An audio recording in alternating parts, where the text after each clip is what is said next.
this so I can see what's happening here and got to get my Twitter. Oh, hey, we're live. Hey, Twitter says it.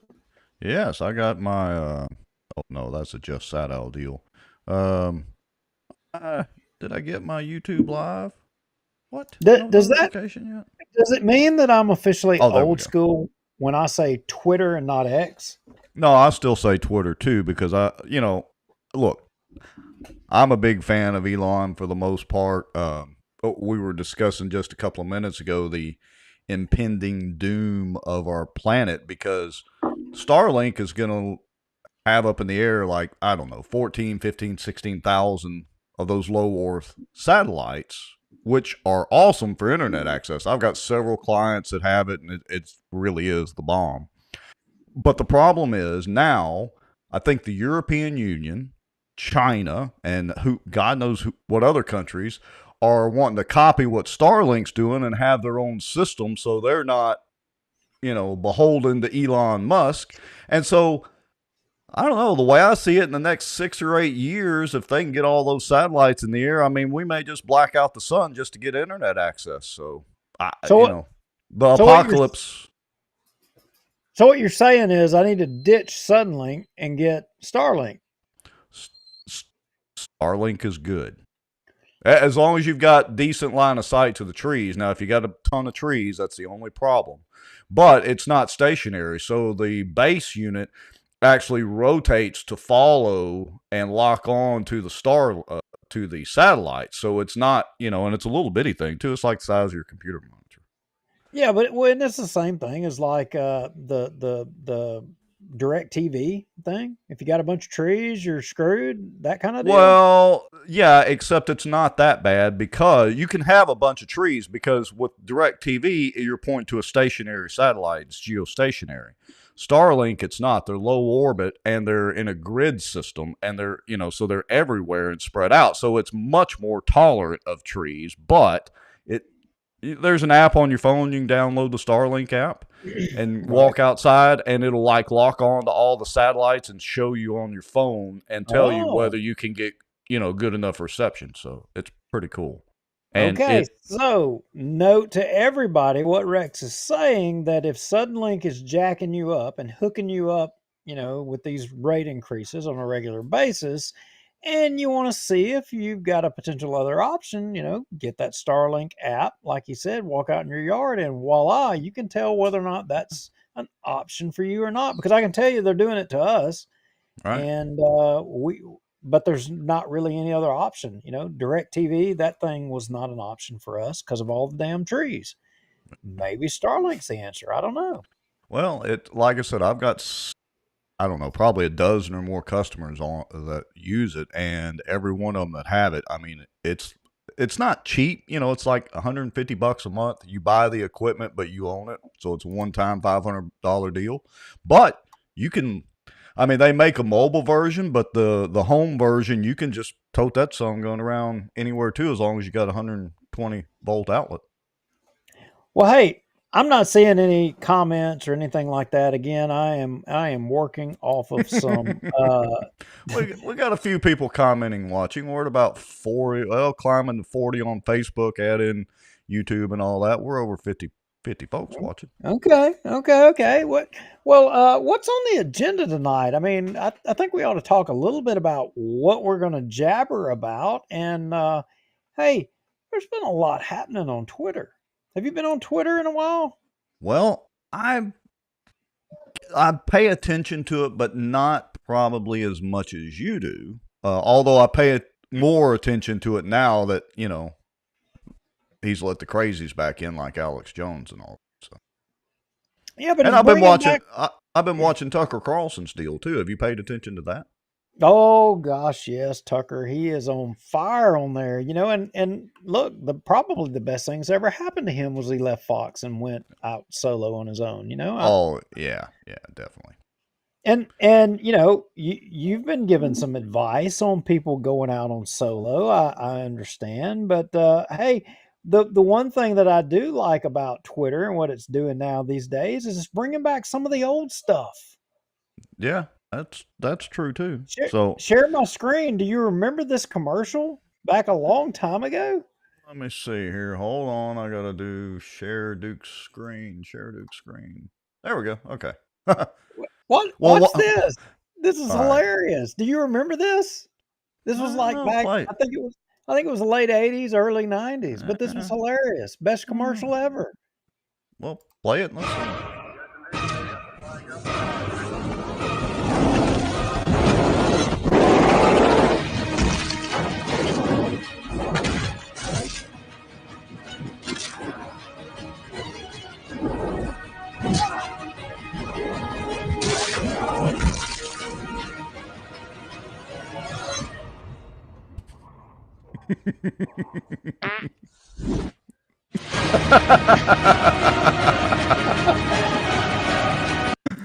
Oh, folks, where can y'all get quality entertainment like that anywhere else in Bossier on a Tuesday night?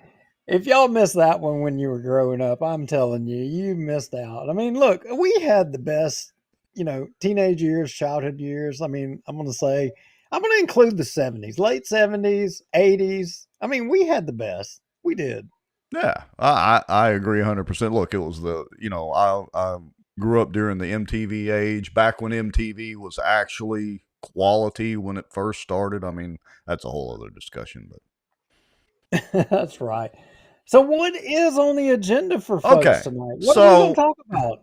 well, I'm sure most of our followers and watchers have seen the video that we posted over Red Rover. Again, I mean, most of you know there's been a lawsuit filed by Red Rover against the city of Bossier, and our good friend Wes Marriott was Sobo Live, who is, I think he's videoing a basketball game or something tonight. But anyway, he may come in later. He did a public Now, information request. now, we covered Red Rover and we Oh, broke yes. that like over a Show year one, ago. Yeah, it was show 117 was the first show that we did. Let me see if I can pull it up here. I actually have notes on this. So shows 117, 118, 119, and 183, which was just a couple of shows ago. So what you're saying is that story is coming full circle, and Wes with Sobo Live, he got a little bit of information, and things are moving along again. Yeah, he got the body cam footage of the raid, I mean, search warrant that they executed, and some other deals out there. And that's part of the video that we released. And then I think Wes released it on Sobo Live too, his own version. Um, and I'm going to show some tonight that, folks, it's everything we said back on show 117. And if you go watch that, it's at about the 49-minute mark starting there. It's everything that we thought it was back then and more. Wow. So, all right. So Red Rover, that's on the agenda for tonight. What else? Well, we're going to talk about some, apparently, some chickens and the governor. I really don't know what this is about, and some unlimited ducks. So we got chickens, ducks, and dogs tonight. It's the animal show. Well, I mean, look, it's the governor's mansion. I mean, you can have chickens at the governor's mansion. You just can't have chickens in Bossier City. Well, apparently you can't have chickens. You can't have dogs that actually bark. I mean, you can't have anything around this place.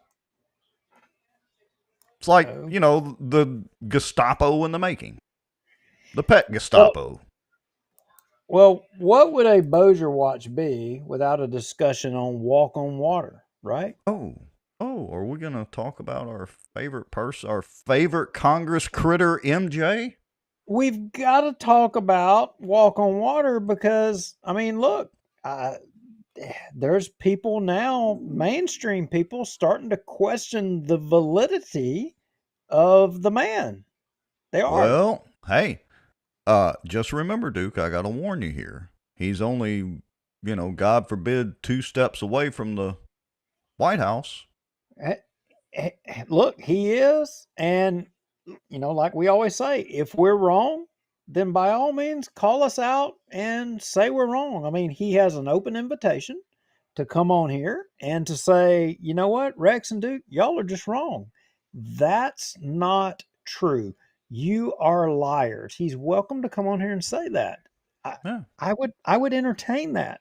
So we're going to go down that road a little bit. So all of the Mike Johnson walk on water sycophants, if y'all want to tag him, or if y'all want to tag your, other Mike Johnson sycophant friends and tell them, hey, they're going to talk about walk on water, by all means, y'all come attack us in the comments. We don't care.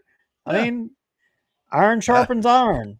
Oh, There you wait a go. minute. No, that's a Ryan Gaddy term. Oh, it's biblical, Oh, but that's a yeah. iron sharpens iron. I mean, Yeah.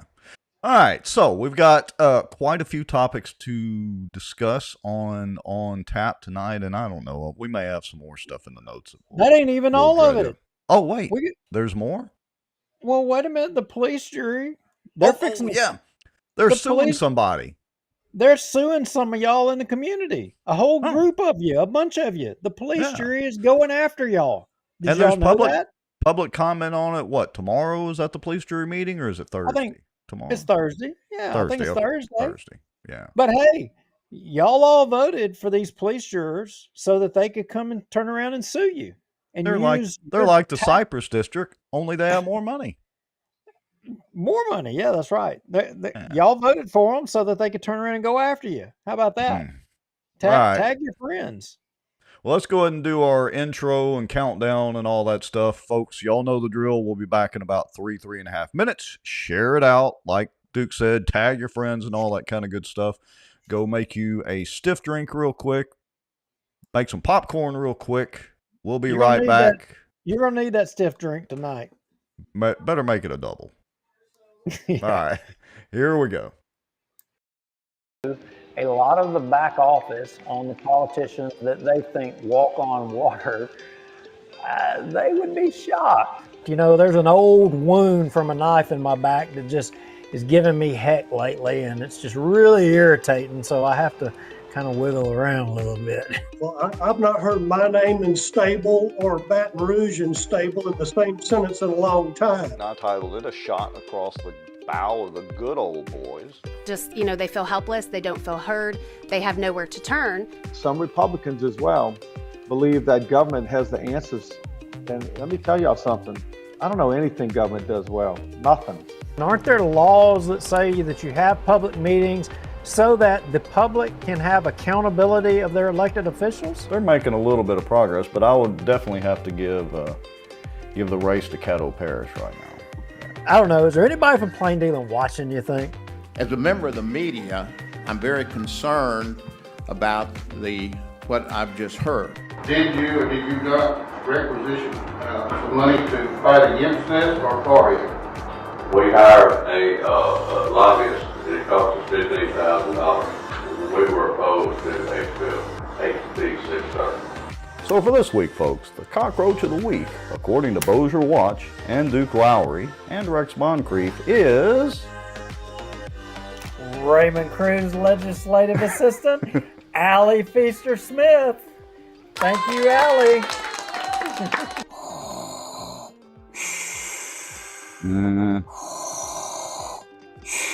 Well, I'm not thinking Star Wars at all. I'm thinking zombie apocalypse.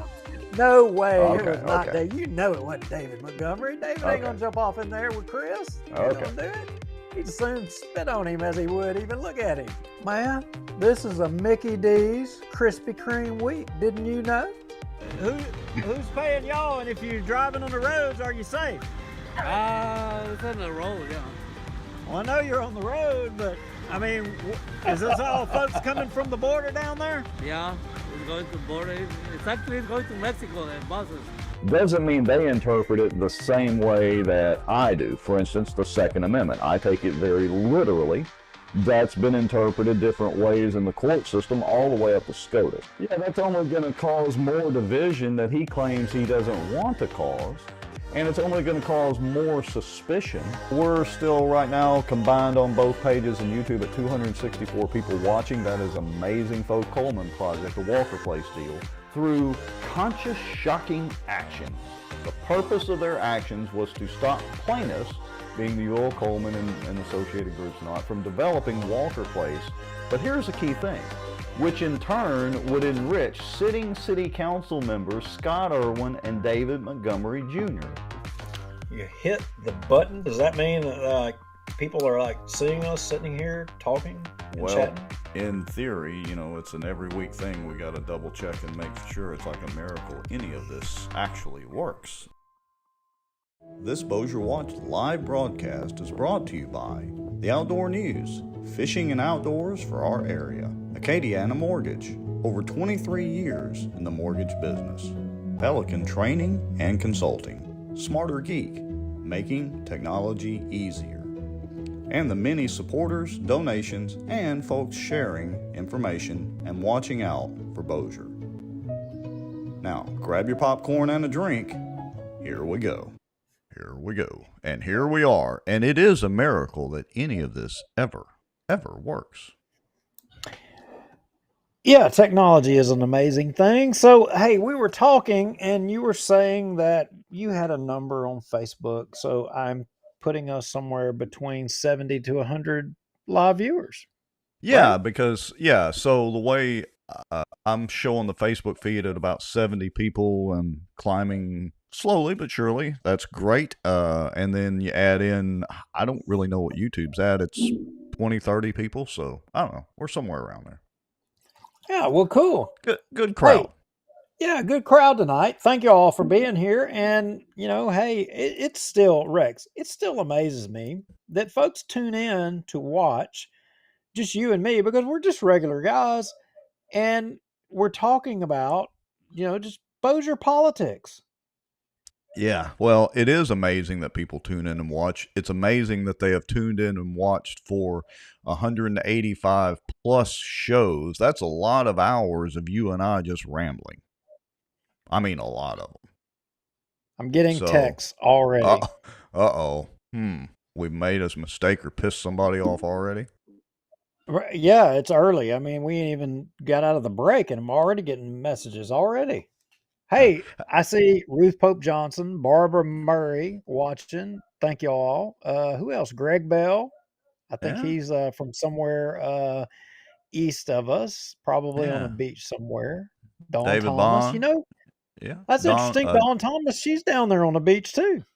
really? Why are they on the Yeah. beach and we're stuck up here in Bossier Parish?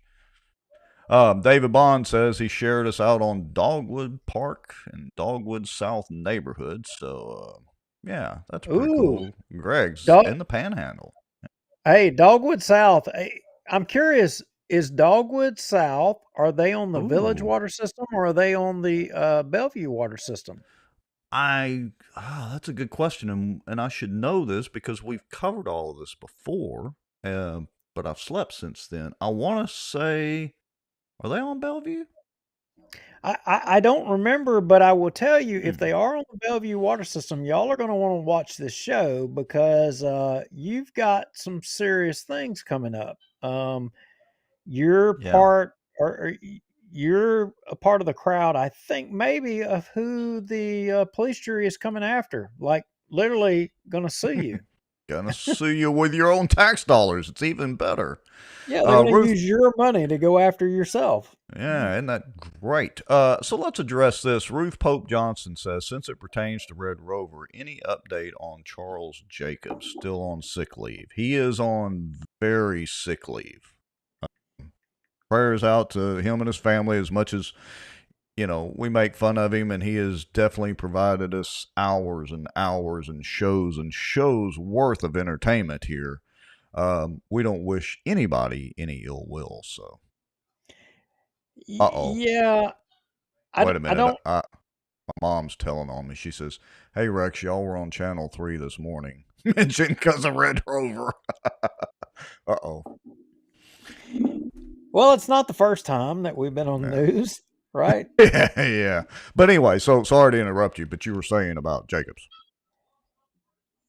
Yeah, a lot. I think it's out there, kind of public, Rex. I don't know to the extent, so we won't go far. But um, Charles, again, like you said, we wish nothing but the best. But Charles found himself with a medical problem and is receiving treatment. We wish nothing but the best for recovery.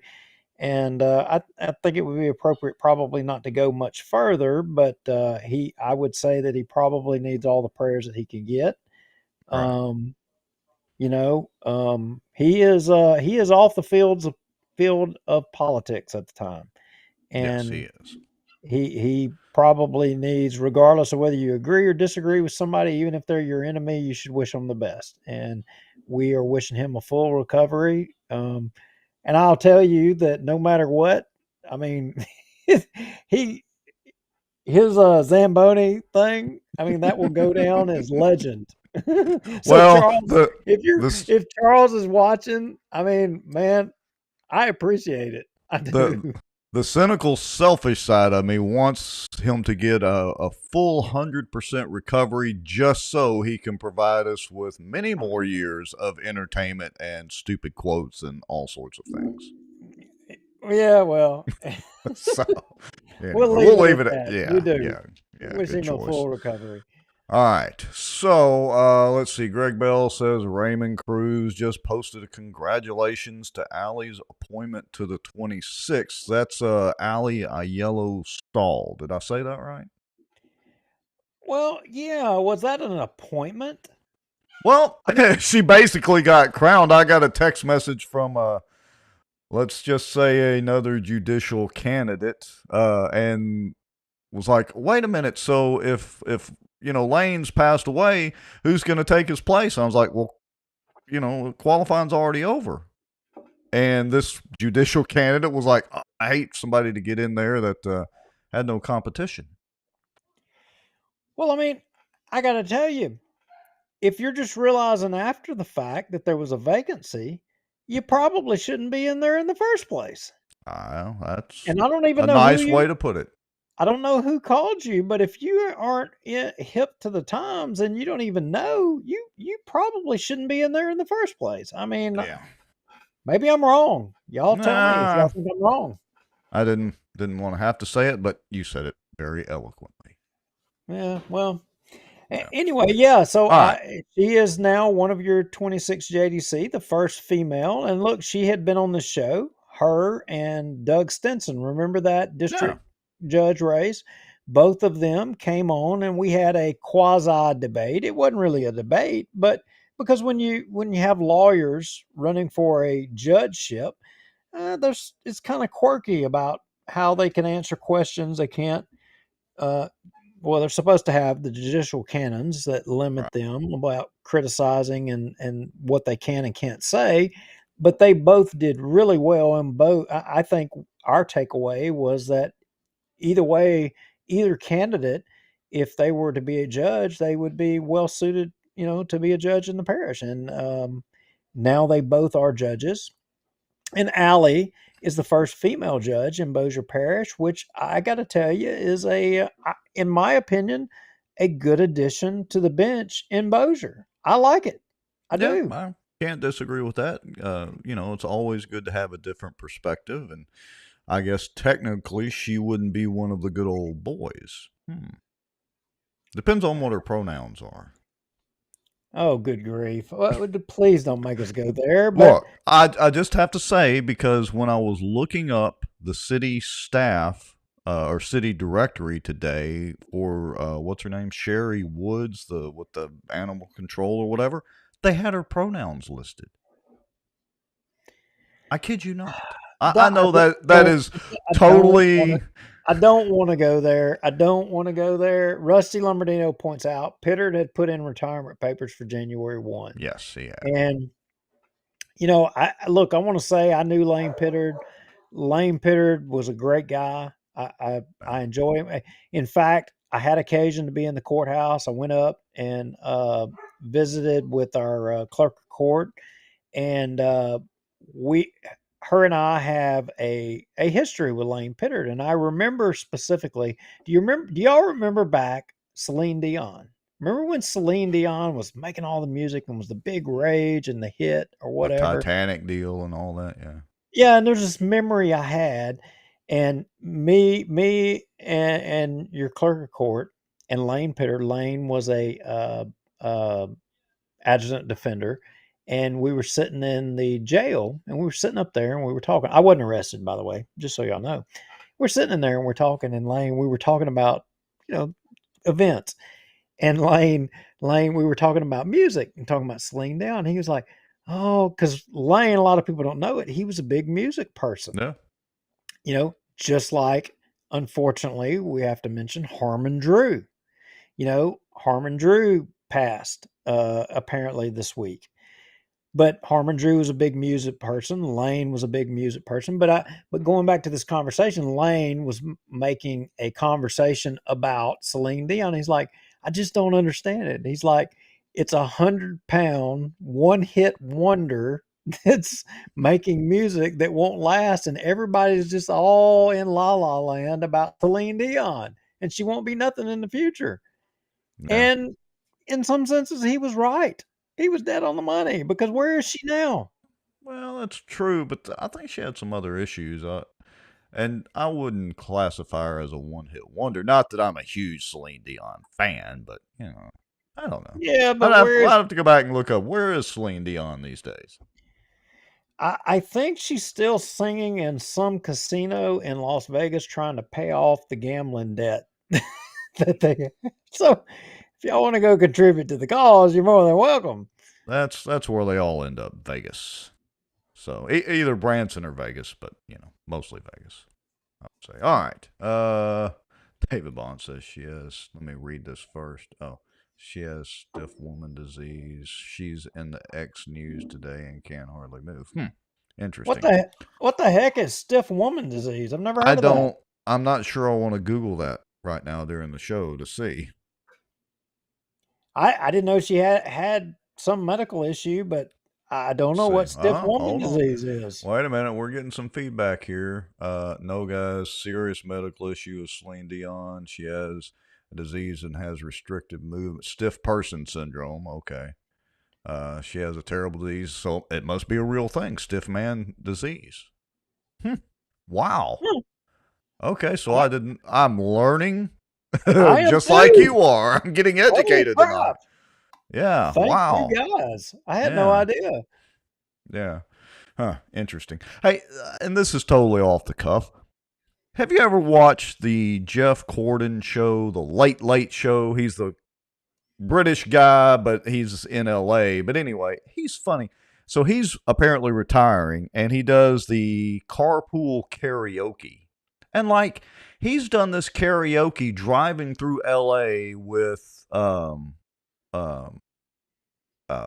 just everybody. He started out with Mariah Carey. He's had Stevie Wonder. He's had Paul McCartney. I mean, all these famous people that he does. And anyway, if you have a chance to go check out some of those, if you're into music, it's worth watching. But anyway, I digress. Sorry. Don't know. All right. Wow. So what of the topics that we're going to talk about tonight? Because the wife is already, yes, she is sick because you don't listen to me. You tell me all the time I don't listen. So, I mean. Wait, what'd she say? She said I don't listen to her. What? She said I don't listen to her. She tells me that all the time. But yet now she tells the public. Yeah, well, Hey, it is a very public show. So, all right, let's get back on topic. So, are we going to. Let's go ahead. Let's get the Red Rover out of the way, and then let's move into your waterfowl and yard fowl. Look, I can look real quick. Let's dump with the waterfowl. So if any of y'all are duck hunters, I just wanted to let all of y'all know, especially I wanted to focus, Rex, and we can do this real quick. It ain't gonna take long at all, and then we hit Red Rover.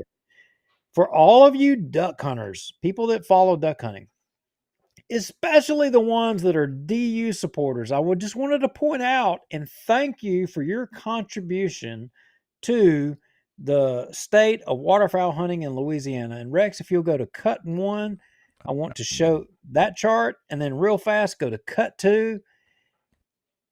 There you go. There's the mallard population estimates in Louisiana. Wait. Explain this graph now, because these are lots of lines going lots of which ways. This is peer-reviewed data all the way up to the today. So as many of y'all may know, Louisiana, we lose in so many ways. We lose in a ton of ways. But as historically, we've been known as the duck hunting capital of the world, right? Well, Sportsman's paradise, hey. sportsman's paradise no more we are. So mallard population, there you go, guys. From So 1999 to present day, there's your statistics. that black line over on the right that's angled downward, that would be a trend line trending sharply downward, I would assume. That would be correct. And it correlates to a specific date in time. It's not, I mean, global warming didn't just start in 1999. Drought didn't just start in 1999. Degradation of breeding grounds in the prairie potholes didn't just start in 1999. I mean, every excuse known to man that it doesn't Now, matter. But all right, so but David Bond brings up a point. He says Stuttgart, Arkansas is duck world, but so Stuttgart's not that far north, and so I would assume that they're experiencing a downward trend as well. they are. Absolutely they are. And go to cut number 2. And so for those of y'all that don't duck hunt, I mean, just bear with us here real quick because I'm going to make a point. Y'all see that is the gadwall. We're just 2 species in time. You see, and this correlates to 1999. You see the trend line of the population was increasing. And Rex, I want to point out that both of these 2 graphs are peer reviewed by a PhD in from McNeese State. And I'm specifically bringing these up in this show in the hopes that someone in a position of power is watching this show and they are being able to view this and see with me explaining the correlation to a specific date and time, 1999, and you see the trend lines. Population is increasing, but you know, but then 1999, all of a sudden, it decreases in Louisiana. Hmm. 2 different species. If you want to know Hmm. why, and Yes. the Ducks Unlimited people, Inquiring minds want to know. the Ducks Unlimited people, by all means, message me, call me. I'd love to have a conversation and explain it to you. Would love to. Would love to have the chat. I would love for you to explain these charts to me, by all means. And if you want to bring in the state waterfowl coordinator of Louisiana into the conversation, I'm pretty confident he's going to decline when you tell him who you're wanting to get him on the phone with. But I'm pretty sure he's going to decline. If y'all want to bring him in, by all means, bring him in. I stand by all the numbers. And the reason I bring all this up, Rex, is because this year we set a record in Louisiana.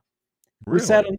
We set an all-time record for Louisiana, the lowest count of migratory waterfowl to the state of Louisiana in the history of statistics, which go back to 1955.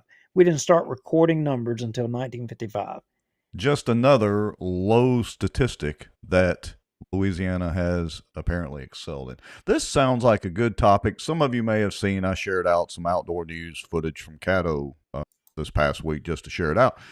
This sounds like a topic that we should do for the outdoor news and cross post it over on Bossier Watch as well if people want to see it. Or maybe we need to gin up Louisiana Watch and get back into this. Well, I think we should, and we should put it out there because there's a.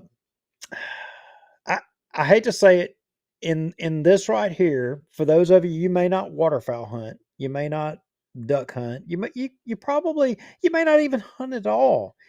But this is an example of government and business gone astray that is taking advantage of a state, taking advantage of a resource and using it for personal gain at the expense of you. I can tell you for Yes, an our tax example, dollars. what caused this? What caused this is greed by corporate interests, by the rich men north of Richmond. And we're talking about some people getting billions, while Louisiana, we were only getting millions, like to the tune of half a million compared to while other people were getting billions. And that caused this. And some of your elected officials, they won't acknowledge it. They won't deal with it. and you're getting screwed. Well, it's a typical government deal. Take something that should be relatively simple and just complicate the hell out of it. To quote Now, the famous Burt Gummer. that's right. That's right. So let's All right. let's go to Red Rover. What is it? You're all over Red Rover. Well, yeah, and so there's a lot of video footage, and honestly, some of it's duplicates because it's body cam footage that I was saying, I think before the break or whatever, that our good friend Wes Mariota, Sobo Live fame and city council meeting fame, he did a public information request to get this body cam footage. And I think at first the city came back and they were like, oh, it's going to be $400 for some CDs. Folks, in case you don't know, CDs or DVDs are literally about 10 cents a piece for the blanks, and you literally put them in there and hit burn. But anyway, so they didn't respond in a timely manner or something like that. Anyway, they ended up, Richard Ray, of all people, Richard Ray sent a Dropbox link with the body cam footage. And let me say this too. I went through some of the footage is because the way the information request Wait a was minute. written. The way you said that, are you saying that was a mistake, an accident?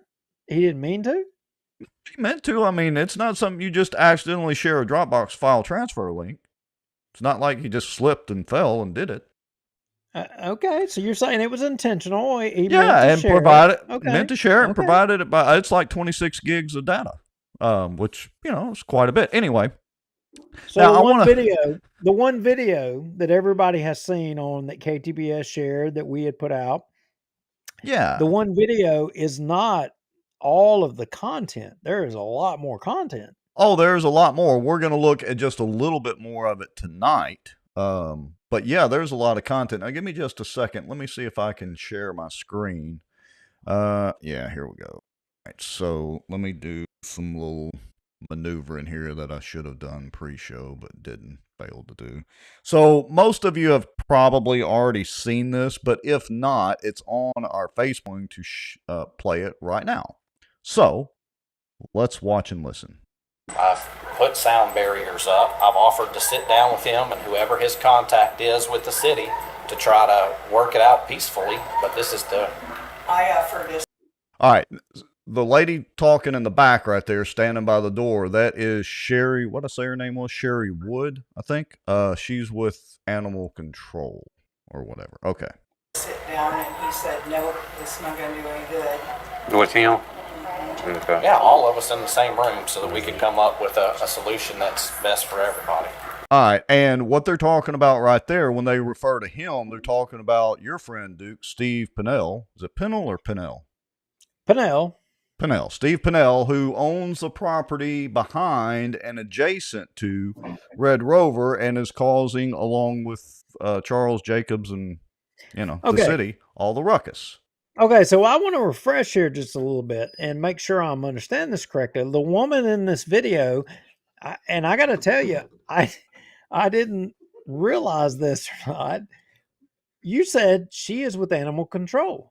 I believe that's correct. I'm double checking my notes to make sure I'm right. I want to make sure that's right because the way when I watched the video, it was on. I kind of felt like she was an employee of Red Rover. No, she's with Animal Control.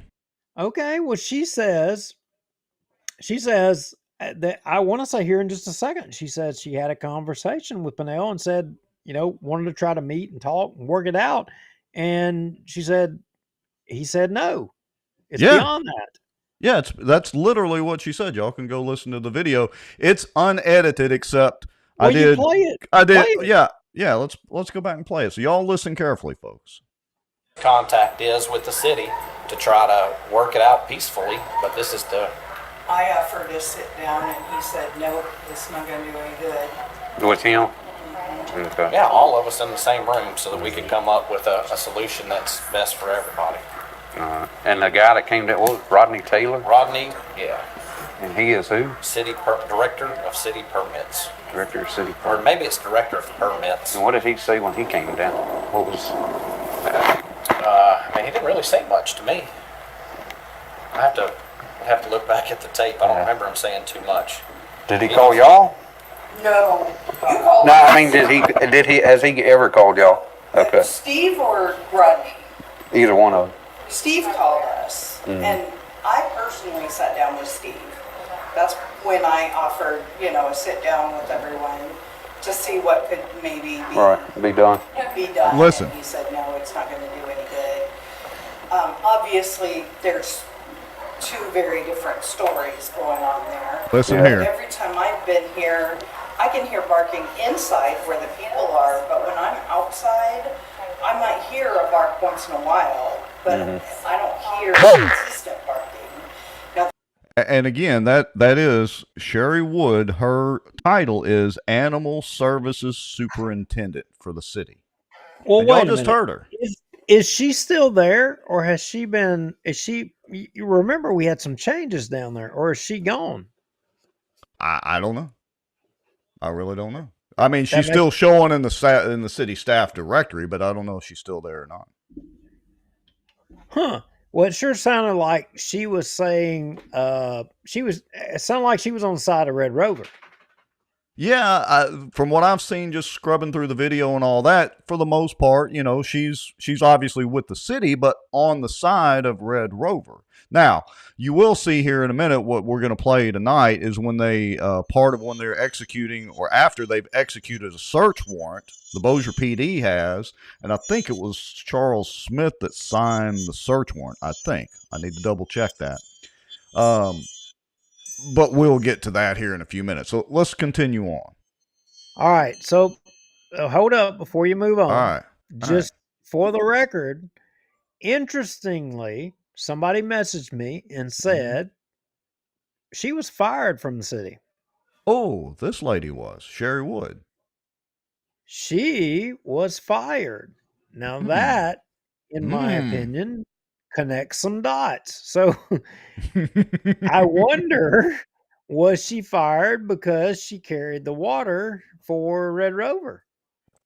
And she wasn't carrying the water for Jacobs and your buddy Steve and the rest of the cohorts and cockroaches. All right. Well, so like those of y'all watching, you may be wondering why worker. He was a good fireman. He did his job. He's been at the fire department almost 40 years. I mean, why he's still there, I have no idea. But I got to say this situation, and I got to say, if I was him and I had a house, I was adjacent to a property that was having yapping dogs nonstop. I mean, I would probably be irritated and want something done as well too.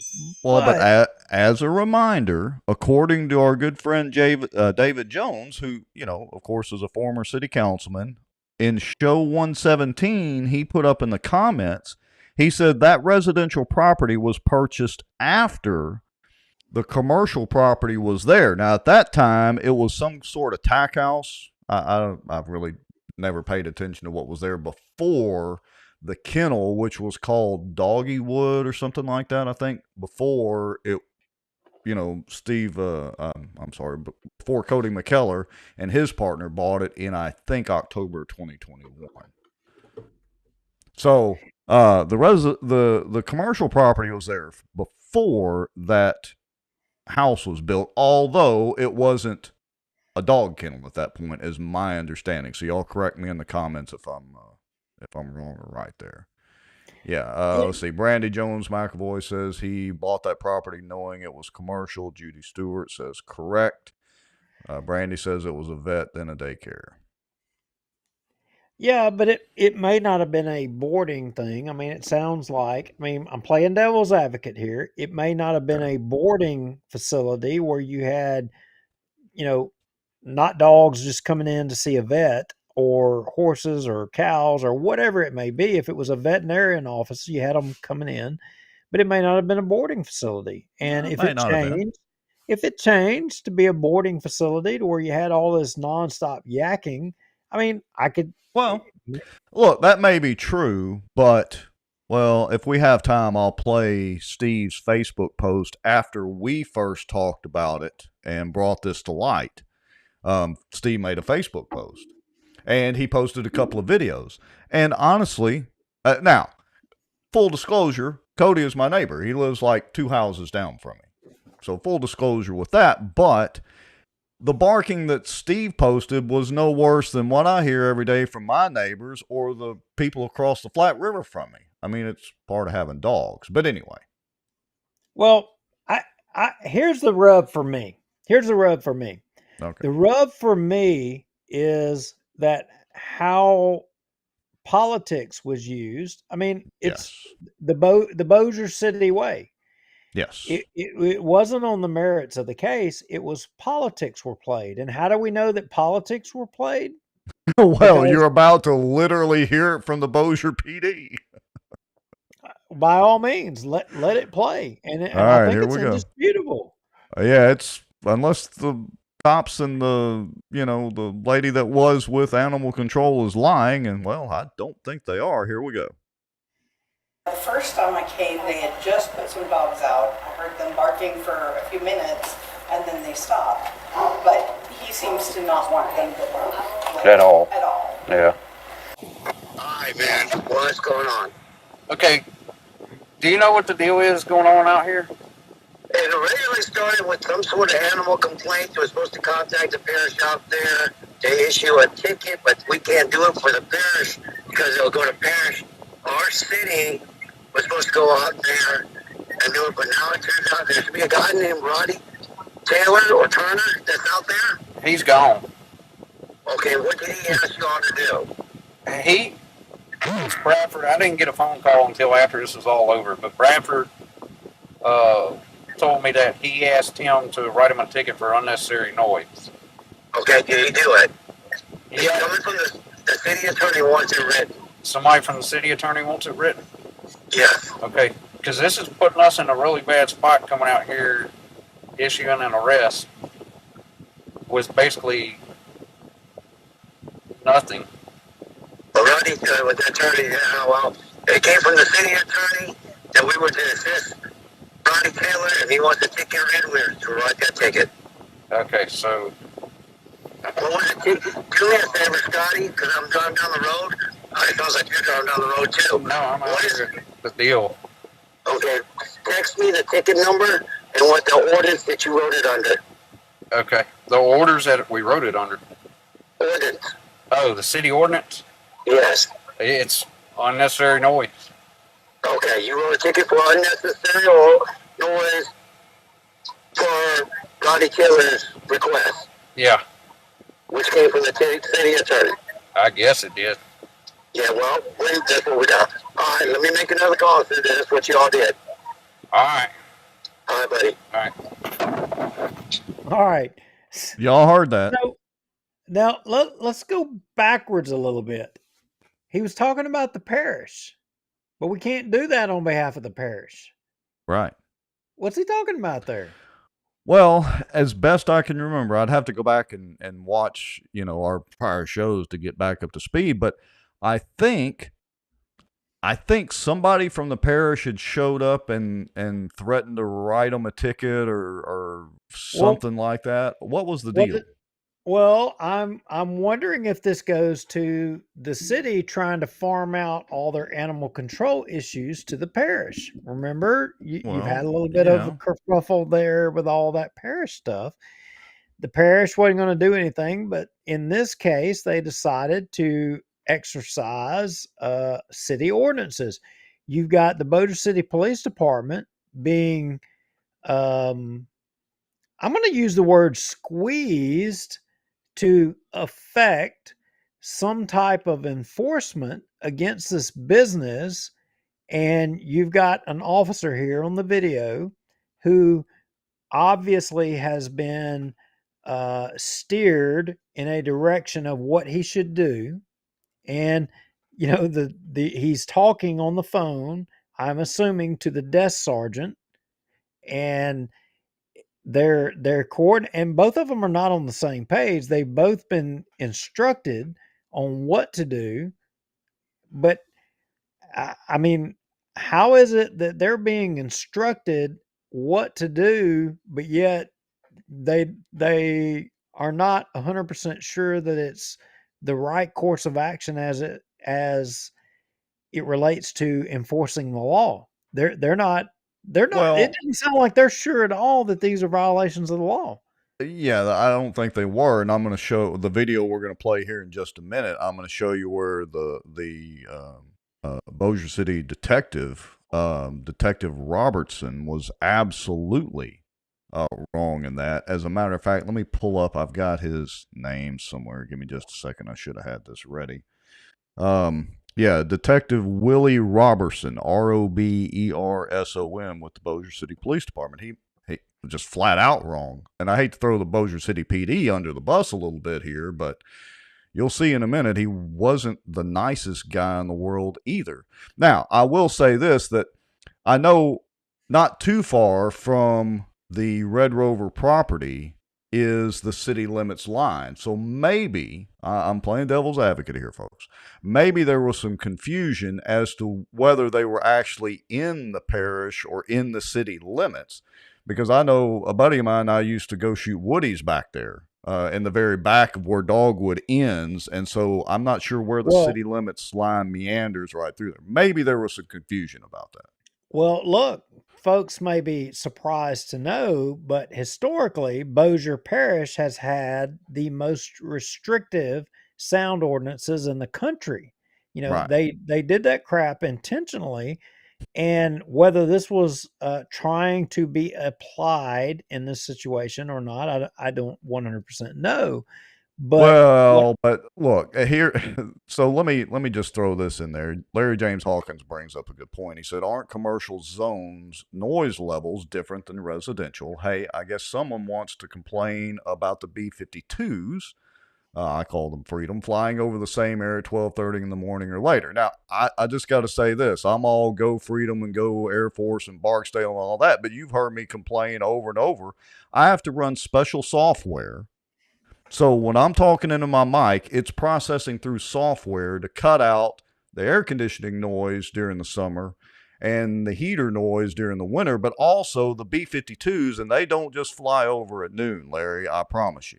I can see the, skin marks on the tires when they're flying over my house.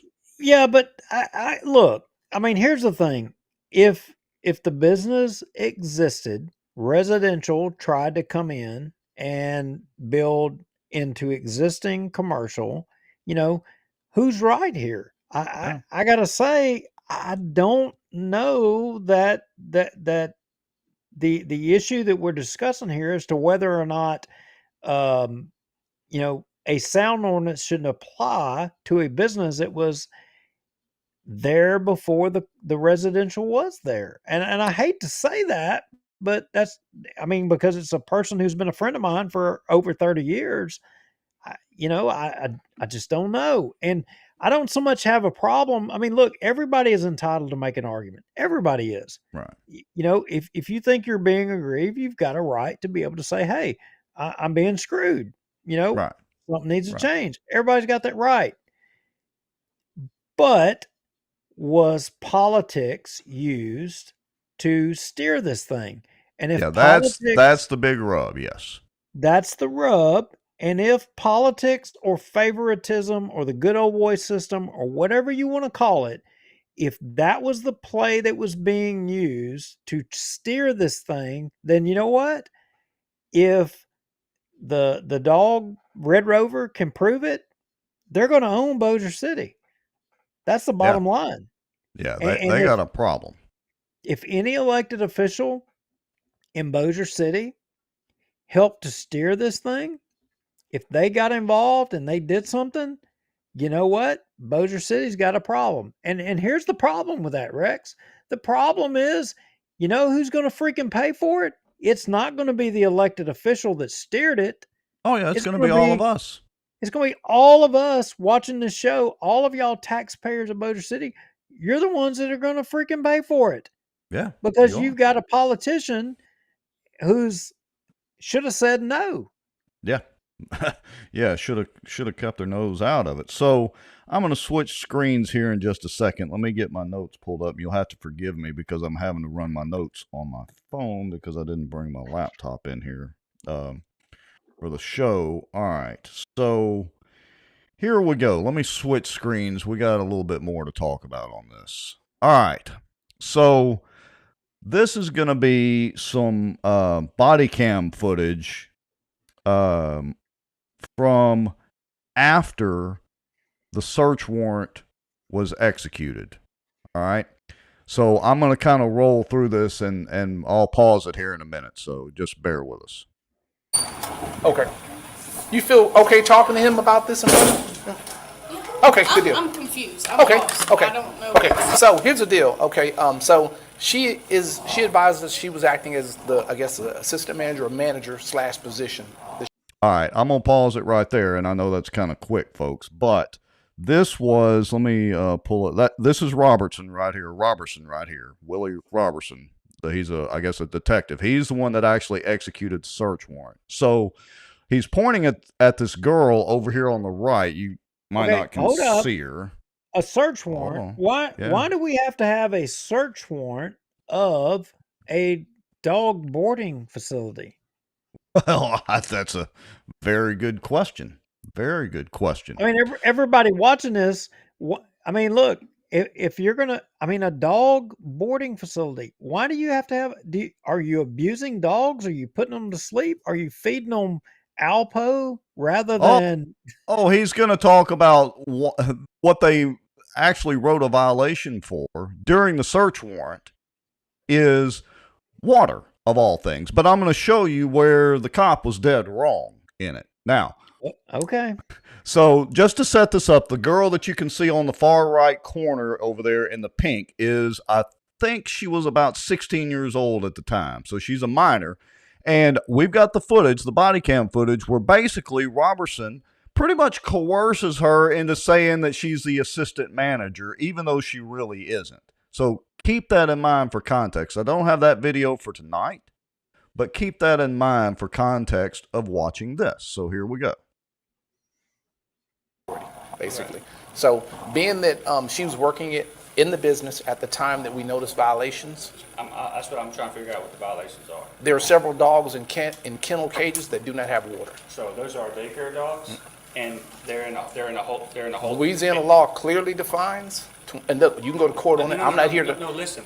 They're dealing with you. They're dealing with you. We had to put the dog somewhere.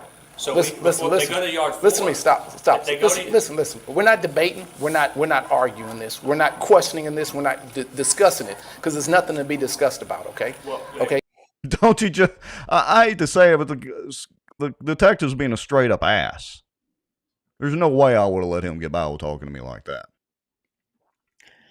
that. Well, I mean, basically what he is saying is he is intending to write you a ticket, and it don't matter what you say, he's writing it. There's no changing it. It's happening. He had a predefined action that he was going to take. And I've never seen this before, but I'm basing on what I've heard so far. And I'm just telling you what he's saying is I'm writing a violation. I'm writing something, and it doesn't, I can tell you, you can go to court. A judge will determine guilt or innocence. Right. I'm only writing what I saw. That's in essence what he's saying here. And all right, but it gets better. But wait, there's more. Here we go. It isn't. That's when you go to court. It's not. You're not listening to me. You're not listening to me. I'm letting you know. You're not listening to me. You may not have to go to court, but she's gonna have to go to court. Because the violations were observed inside of the business when she was acting as a manager. But you didn't ask any questions. The business has procedures. Listen to me. Listen. Are you not? You don't listen. That's the problem. You talk too much. Linda, okay? listen. The Bossier City Ordinance clearly states all dogs that are in kennels, cages, or confinements will have access to. All right, but it's important. I'm going to have to back up a couple of seconds, and we'll replay this. You're going to have to back up and play that again. But I got to tell you, I don't know who this is. I don't know who this officer is or whatever, but he's got discretion. He didn't have to do anything except execute the search warrant. I don't know that I'm agreeing with the tack he's taking here. He's basically telling this business owner, taxpayer of Bossier, it don't make a shit what you say. I'm God. Screw you. Yeah. I got to tell you, I got a problem here. I don't even know who this officer is. I don't know the circumstance, but I mean, look, there's a time and a place that an officer needs to be forceful. I'm not so sure this is the time that you're supposed to play that card. I don't see Oh. this as being that time. I don't agree with this. Play this again. Go back a Yeah. little bit. I I'm want to gonna hear this back. again. Let me back up. Let's see. Let's back up to about right here. All right, here we go. Clearly states all dogs that are in kennels, Listen. cages, or confinements will have access to water at all times. It At all clearly times. states it. 1461 all the way to 63. It clearly states it. Sherry Wood observed the infraction or the ordinance violation, and she brought it to my attention. I clearly can read that in the violation, the code book, our ordinance, that clearly states they will have access to it. And I know what you're saying. The dog was here for a short term, or it was just put in there. It clearly states 24 hours a day. For 24 hours a day, that dog will have access to water. There was no water in that confined area. It is what it is. So you're There was not even a dog bowl. Your distraction. It's not a distraction. Of It's them what I being able observed. to operate it in their capacity to do their job. I hate to say it, but it was straight up stupidity. I wouldn't even call it ignorance because he did not read the ordinance at all. And of course, I'm going to show it here in just a minute. That's where I would have lost my marbles right there. Okay. We'd have been pulling up the what, ordinance right then and there. Look, let's jump ahead. Everybody watching this show, there's over 100 people, y'all watching this. Let's jump to the ordinance. Let's see it, because I think everybody here is up to speed. They get this. Obviously, this officer is, look, he raised his voice. Y'all could hear the audio. You could hear that he was elevating the pitch of his sound, and he was using the force of law to intimidate this business owner. And I hate to say this, but I don't even know who this officer is. And I'm as big of a defender of the officer. He's saying that the law says this. He's reviewed it. There's no question. It's not questionable. There's no ambiguity. It's clear as day. So what is it, Rex? You show it here. Zoom Okay, in. so here is Bossier City Ordinance, section 1461, which is what he just cited. He said 1461 through 63. And it says, and I quote, for those of you that it's either too small or you're listening to the podcast, it says, adequate water means a constant access to a supply of clean, fresh, potable water provided in a sanitary manner. Here's the important part. Or provided at suitable intervals for the species and not to exceed 24 hours at any interval. Now, I don't know if you heard Steve's partner, and I don't have his name pulled up at the moment. Hold on. But he was trying to explain to him, wait a minute, the dogs were in the kennel and didn't have direct access to water because y'all were there. But wait. Just like I just cut you off, that was what the officer was doing to that business owner, that individual, in trying to explain the whole sentence of the law or whatever that he cited right there, and he wouldn't listen to it. Right? That's correct. He wasn't having none of it. He's the cop. And again, hate to throw any of my cop and police friends under the bus, but unfortunately, that was the case. Okay. Now I'm going to play devil's advocate here. Here's what I'm going to say to y'all. So if your officers or your law enforcement are being pressured by the politics in, regardless of what government it is, whether it be federal government or it be local city government, they're having to operate under, a set of rules that are not written, or a set of rules that are not on the up and up, I would say. They're having to use probably the only tools that they know. And I've described in shows in the past where I can tell you, Rex, as a fireman, I had to use intimidation to be able to get people motivated to do certain things for their own safety.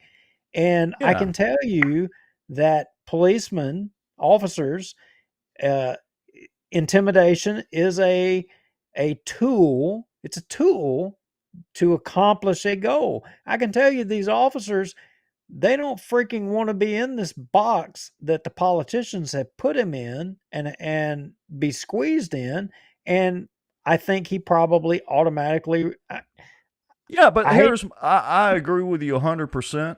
But here's the deal. All he had to do was read the damn law that he just said he read. He literally lied. And look, I know it's okay and legal for police officers to lie. I get that.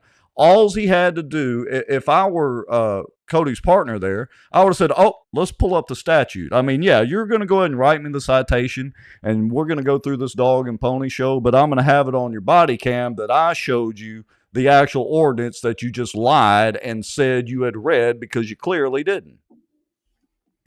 Well, but here's the thing.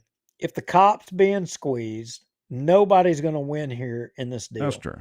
Nobody's going to win. The only way this ultimately gets resolved is the way it's getting resolved right now, is that the body cam footage exists, that documents exist, the business owner sues, it goes to court, and you get a fair shake in the judicial system. That's the thing. So the question becomes is this business, is this going to get a fair shake in the judicial system? I don't know. We'll see. We'll see. All right, so let's finish the video. It's just another minute or so of it left. And I want to just acknowledge here again that Rebecca Allen says, why do they hate this business so much? Well, that would be the magic question, isn't it, Rebecca? Very good question to ask. All right, here we go. You're trying to have court. That's it. Okay, as simple as that. Okay. There's a method behind what you saw. There's no questions asked at the time, right? Sir. I understand. Sir. I understand. Talk to Cody, okay? He used to be a police officer, okay? That's not. It doesn't matter. You're just looking to make small cuts. It's not making small cuts. It is what it is, okay? It's a violation. It's simple as that. Just because he writes a ticket. It's a violation. If you're driving 5 miles over a speed limit, it's a violation. Whether it's 1 mile or 5 miles, it doesn't matter. You're still speeding. Well, guess what? You can't leave empty-handed. Exactly. It's not about leaving empty-handed. If there's a violation that was observed, then we have to act on it. If you want to fix it, that's fine. But I got advised her. I understand she is a juvenile. But if you want your mother to come with you, which you said she's going to bring you, she'll just come with you. Like I said, we'll issue citations. I'm sorry? I'd rather be in my name. That's something you have to deal with in court. You weren't here at the time of the violations were observed, so it doesn't work like that, okay? Now, when you go to court, you're welcome to let the DA know that, hey, I own the property, I'm willing to take responsibility for it, and they can do that. I don't have the ability or the power to do that. All I can do is issue the person the violations or the citations who were there at the time. You were not, she was. So it goes on her. Okay? Simple as that. All right? All right. That's that. So that's the clip that we're going to play for tonight because there's much more. Well, I want to go on and share something, Rex.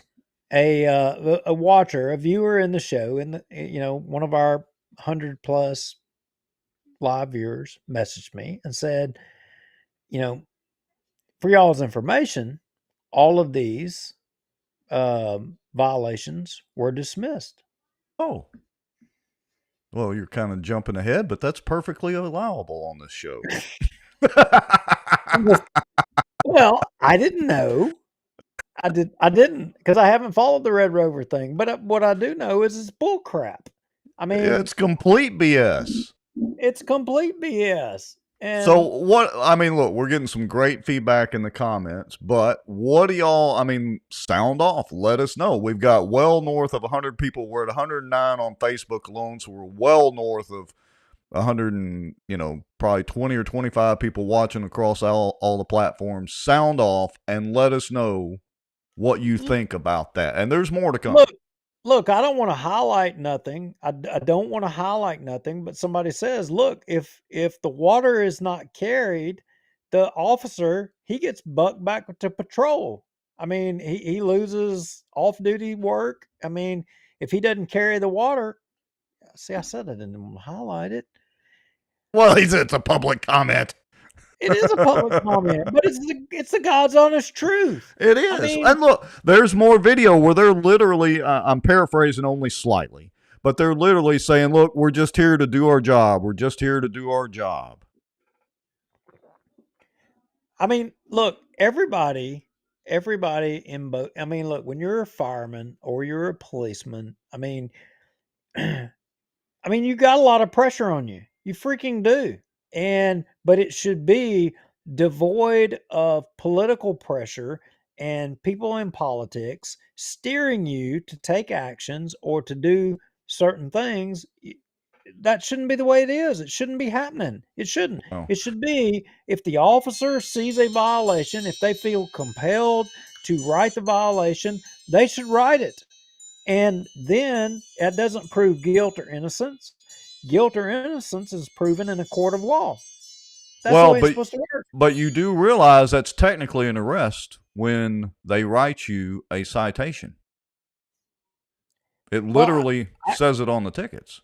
Let me clarify. And this is an interesting fact that I didn't realize. Maybe some of you folks already did. The citation that was issued for the animal control violation is, I didn't even know this was a thing. The fine is payable to Bossier City Animal Control, and if you don't pay it, they put it against your utility bill, and if you don't pay it, they cut your water off. Hey, let me ask you a question. Let me ask you a question. I want to stop you for a second. Okay. Did they kennel all these dogs up because the cops were there so that the dogs didn't bite any of the cops? I don't know. I know from watching the footage. So let me say this: from watching the footage, when they showed up, there wasn't like there were 20 employees that ran back there to go kennel up dogs. There were some employees that went to the back, and I believe that's when they put these particular dogs he's talking about with the water in the kennel. But I'm assuming that, or guessing. So let me ask you this: if the dogs are out there running around and they kennel them up because the cops showed up and they know they're fixing to do, a damn shakedown, and they kennel them all up so that none of the dogs get crazy bite them or something or whatever with the cops, and then they write them up because they kenneled them up because the cops were there. I mean, are we not talking about like a catch-22 here? I mean, pretty much. If you come rolling up, look, I can tell y'all right now, I keep saying this like to the 100-something people, and that's a credit to y'all that there's over 100 and something people watching this live show. Y'all need to know this crap. But what I'm saying is, if you come rolling up into my camp at my house, Bo is going to bite your ass. I'm sorry. You know what? That's the way it is.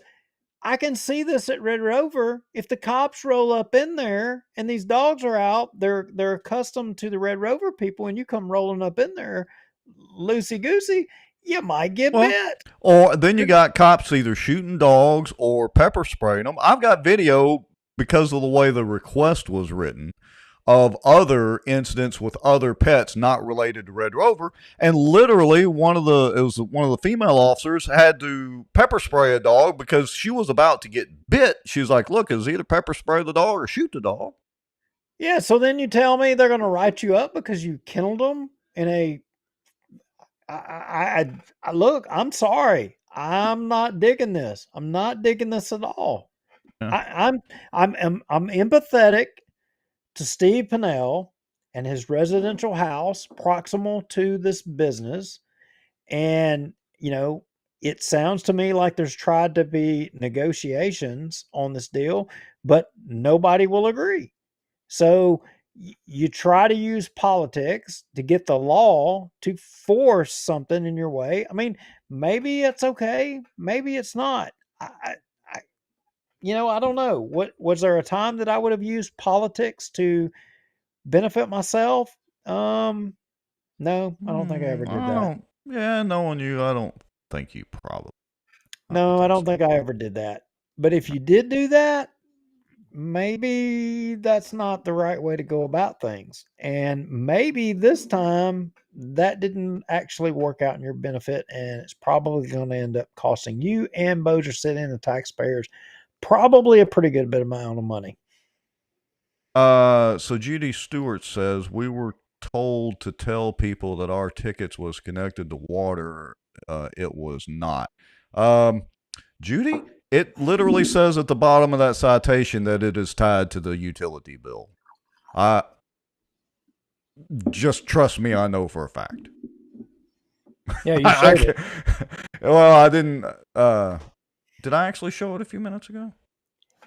No, You I did not. Yeah. No. No. No. Or was that before the show when you and I were reviewing it? But either way, that was before the show. Either way, so look, I mean, Red Rover, we covered it over a year, or we broke it over a year and a half ago. And Even Steve Pinnell admits that. Hold on a second. Hold on. Stop the presses for just a second. So I'm going to switch to screenshot mode here. I've got to. I didn't realize this, but I want to point it out. This is Steve Pinnell's post. So the timeline is we broke the story in show 117 on August the 9th of 2022. So you notice Steve's post, might be hard to read, but it's August the 19th. So 10 days later, he made this post, and he goes on and on, blah, blah, blah, blah, blah, down here. The next day, an anonymous letter was sent to the Inquisitor magazine, to a local podcast, and also forwarded to some city councilmen.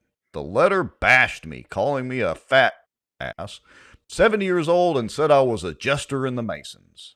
Now, I don't remember, as a matter of fact, I've gone back and looked at the show. I don't remember calling him fat. And I don't think we mentioned anything about the Masons. No, it wasn't us. But anyway, I wanted to point out that, look, we did get a little bit of publicity in Steve Pinnell's post. Well, assuming he was talking about us, we didn't do either of those, and I have no idea whether he's a Mason or whether he's not. I got no clue. I have no idea. And this is funny. So hold on a second. I got to put this up. So Pinnell posted a video on his Facebook page of 4 Blue Angels flying in formation from his front porch during the air show. Loved it. 130 decibels per aircraft. Not to mention the B-52s, God love Barksdale. Well, damn, did he have Bossier PD going to Barksdale to write him a citation? Probably not. I don't know. I mean, look, Pinnell's that guy. He's been there at the fire department for over 40 years, so at 30 years, you've maxed out, you're 100% on your retirement, but yet you stay for 10 more years, preventing people from below you from being able to, progress up. What does that tell you? Is he that guy? He's that guy. He's that guy. All right. Well, all right. So what else we got to talk about? We've talked about ducks. Oh, the chickens and the governor. Oh, okay. Chickens and the governor. So that would beg the question of which governor we're talking about. Oh, yes, it was. Oh, governor-elect or not quite kicked out of his office yet, governor. Yeah, so as many of you may or may not know, John Bell Edwards, when he became governor, he established a chicken coop at the governor's mansion. Now, God forbid the governor's mansion is in Bossier City, because if that was the case, you'd have Bossier City police down there writing all kinds of damn tickets and shit, right? For chickens clucking and roosters crowing. I mean, look, we even had Bossier City people with guns drawn on residents of Bossier City because they potentially had chickens. Yeah, that is correct. Am I remembering that right? You pretty much are remembering that correct. I believe so. Thank you, Mr. Harris. It's good to be back on the show. I think I may have my public service behind me for now. But yeah, hey, John Bell Edwards, I give him credit. He established a chicken coop at the governor's mansion. And in fact, I think in a previous show, we established that the U.S. federal government at one time when we wasn't woke was encouraging, people across the country to have your own small chicken coop. It was your as a patriotic citizen of the United States to have your own chicken coop in your backyard. I mean, they were Right. encouraging it. Yeah. Let's see. What did Huey Long famously say? A pot for every chicken, or chicken in every pot? Something to that effect, but Yeah. not in Bossier City, right? Right. So, well, not up here. as you know, there's been this thing called transition going on in Baton Rouge, right? Okay. Okay, Western Marriott. I didn't say Edwin, did I? Did I say Edwin? You got to say it right, Edwin. I don't think I said Edwin. I think I said John Bell. But either way, so John Bell. So there's been this thing called the transition. When you have the president come in with the old president, you have a transition. You have the new people coming in, and they got to work everything out. So there's been this transition thing going on, and in one of the meetings, John Bell Edwards and Jeff Landry, they had to meet and they had to discuss and kind of conduct the business of the state and transition, from governor to governor, how things are going to work out, right? All right. I'm still with you. All right. So one of the important things that had to be discussed was that they had to delineate whether or not the chickens were going to stay at the governor's mansion or not. Well, so that kind of boggles my mind a little bit, or I guess the obvious question is, were these taxpayer funded chickens? Well, I don't know.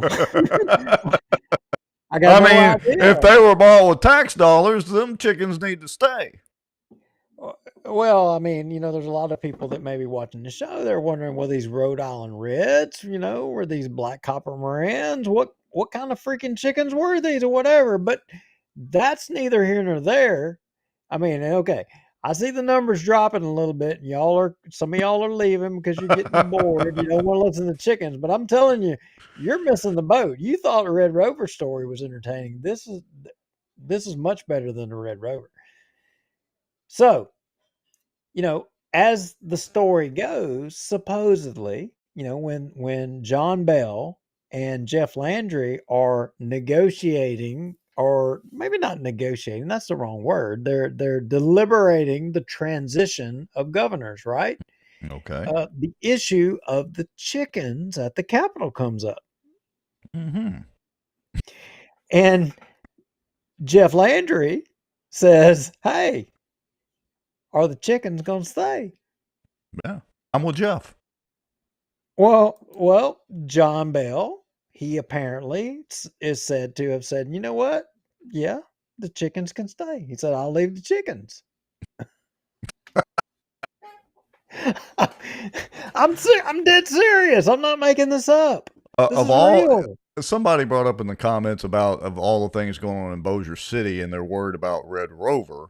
Well, of all the things going on in the state, they got to decide on these damn chickens. I mean, this is serious crap. We got to know whether the chickens are going to be, staying at the state capitol. I mean, this is serious stuff. It's important. Yeah, so I agree. But look, here's my question. My question becomes, what the hell's what the hell's Jeff Landry want with chickens? What's he gonna do? Yeah, it's a legit question. Doesn't he have better things to do than jack around with some chickens? You got to fix the state. Well, I got to tell you, the first thing that ran through my mind, he's gonna eat them chickens. Oh, well, I guess he could have a good old chicken fry. He's gonna eat them. That's what he's got on his mind. He's a coon ass. He's gonna eat them. Yeah, I could see that. But look, that was just me. I'm a Yankee from Northwest Louisiana. What the heck do I know, right? So I reached out to somebody, connected, somebody in the know down there in Baton Rouge, and I said, look, I got to know about these chickens. What's up with these chickens? And and the first thing that they said, look, most likely these chickens are on Medicaid. Wait, what? they said most likely. I mean, look, they were jacking with me, right? Okay. Okay. Well, maybe not. You never know. They said, but look, do you not realize what Cajuns do with chickens and Mardi Gras? Do you not understand the history? And I have to admit, I didn't. I didn't really. It didn't click. I mean, look, we're all the majority of folks watching the show. We're all Yankees from Northwest Louisiana. There's a few of us. We're coon asses. We got a little bit of it in us, but the true history, we don't know it, right? Right. So Okay. I had to do a little brushing up, and you're already there. You're kind of sharing a link. So as the history goes, as it regards to chickens and coon asses, and as it would Mardi Gras and all that. So back in the day and how Mardi Gras came to be, what would happen was kind of the poor folk, down there in South Louisiana, they would dress up with masks and a costume. They would go to the rich people's places and they would say, hey, can we come on your property? And that was like a key word to the property owners, the rich people's property owner, that, hey, we wanted to solicit, food to be able to feed all the poor people in a community, to raise everybody else's boat up, as Reagan would say. So, you know, the rich landowner, he didn't know who it was he was talking to. They had a mask, they were all covered up, and generally the rich people would say, yeah, you can come on my property. So then all of the people that were masked and Mardi Gras up would come on their property and they would go to chasing all the chickens, and then they would get vegetables and all the things needed to have this big, party and feeding for all of the poor people within that community. And that is the supposed historical thing of Mardi Gras. Well, the person kind of in the know said to me, that's the purpose of the chickens. Jeff Landry's intent is to use the chickens to try to have a big party for everybody in Louisiana and to raise their boat. Yeah, hey, well, somebody said gumbo. I guess you could do a chicken gumbo. I mean, so he's gonna eat them regardless. Yeah, as long as he doesn't do the WKRP in Cincinnati. Remember that show when they dropped the turkeys from the helicopter? It was a famous episode of WKRP in Cincinnati. As long as he doesn't try that, dropping the chickens from helicopters, although they're much lighter than turkeys. Yeah, no doubt, no doubt. So where are we now? We've covered Red Rover. We've covered let's see. We've covered Red Rover, ducks. So, the only thing we hadn't really talked about tonight was MJ. He who walketh on water, and is literally just a few steps away from the White House. Oh. Remember, see? Actually, he's even closer than that, because God forbid something happens to Kamala Harris. Let's see. Does he move automatically into the VP position? I got to tell you. Somebody correct me in the comments, because I need to go look it back up in the Constitution. If something happened to Kamala Harris, God forbid, so who what moves would into be the VP position? What would be a Bossier watch if we didn't offend the majority of everybody watching our show? Well, we are really good at being offensive. Yeah. So, look, we say it all the time. There's still, we dropped a little bit. Apparently people don't like talking about chickens, especially at the governor's mansion. Might have made them hungry, and they're going to get dinner now. So you didn't think about that. We dropped from 100 down into the 80s. Like we started talking about chickens. I can't believe it. I should have realized that. I should have thought, no, if we do that, especially mid-show, people are going to want to go get dinner. But let that be proof that we don't care. If it's only one person watching this show, we don't care. We're going to tell it like it is, and I'm telling you, Jeff Landry's going to eat those chickens. He's going to eat them. He's going to eat them. I hope he invites me to eat the chickens. Look, I'll pluck them and I'll cook them for him if he wants to. Good chicken gumbo, fried chicken, like all kinds of chicken. All right. So, but getting back to insulting people and pissing people off.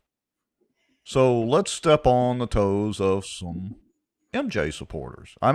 We're supposed to cut him a little slack now. He did smile and take selfies all the way to being Speaker of the House. Well, before we just completely jump on MJ, let's go on and just attack the whole Republican Party. What do you think? Hey, I love that I because I got to you tell know you. my soapbox about the Republican Party. Oh, believe me, I know. I don't. I see. Yep. There we go. Share. Share screen. I, Time to I'm. get kicked off I'm. of Facebook again. Yep. It's coming. It's coming. All So, are right. you? Are you ready? Yeah. Let's go ahead.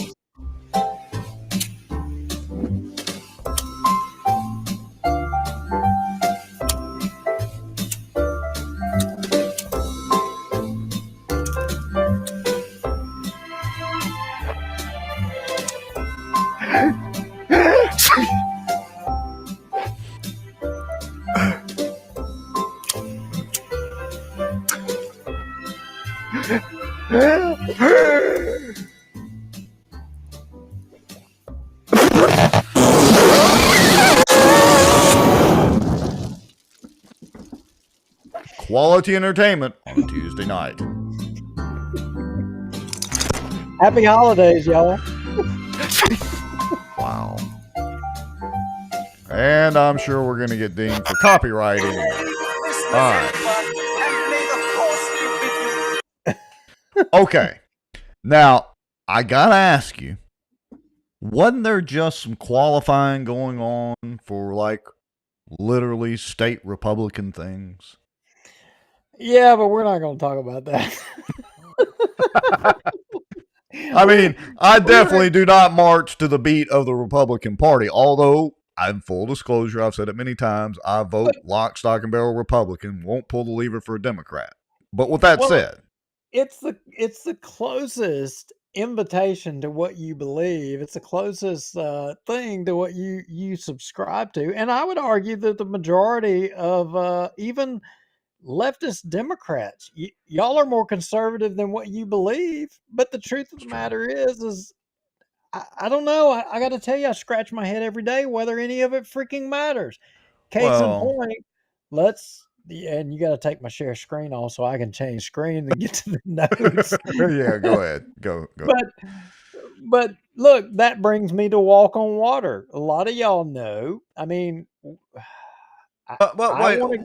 wait, hold on. Put on the brakes for a second. So Ryan Haygood says they snuck in renewal of FISA 702s in the defense bill, and Ruth Pope Johnston says, Ryan, that one stunned me. I don't know how that happened.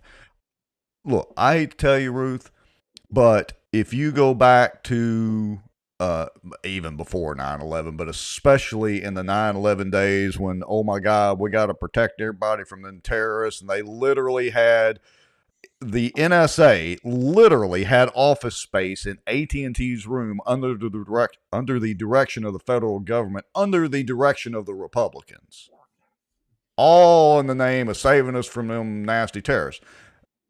It never let, let's see, what's that saying from, what's his name, Van Jones? Never let a good crisis go to waste. It's basically the same thing, just on the Republican side. Yeah, so all of y'all watching, if you are Mike Johnson sycophants, by all means, tag him right now. I mean, I'm not trying to goad him in on the show. The truth of the matter is he thinks he's too good to come on to two people who have helped him get elected. He thinks he's above us. He won't come on here and debate us.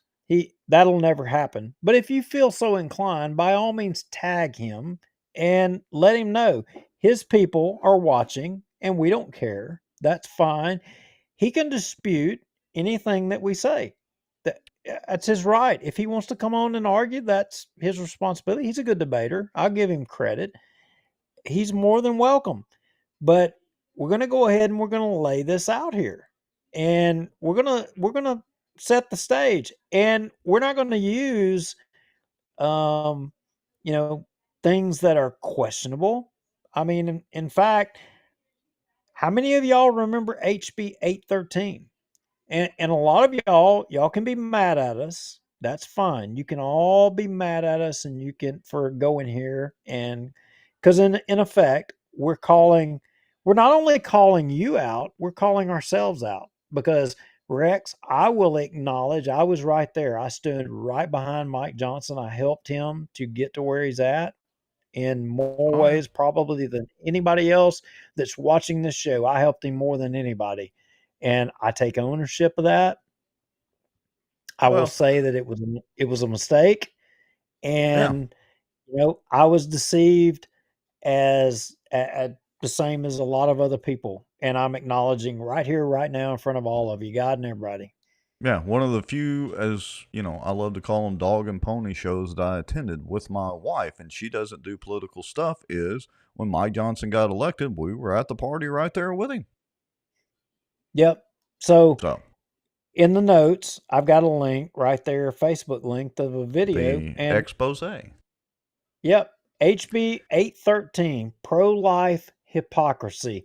We didn't put this out, but we want to share it with you guys. We talked a little bit about it in a previous show, but we didn't go in depth with you.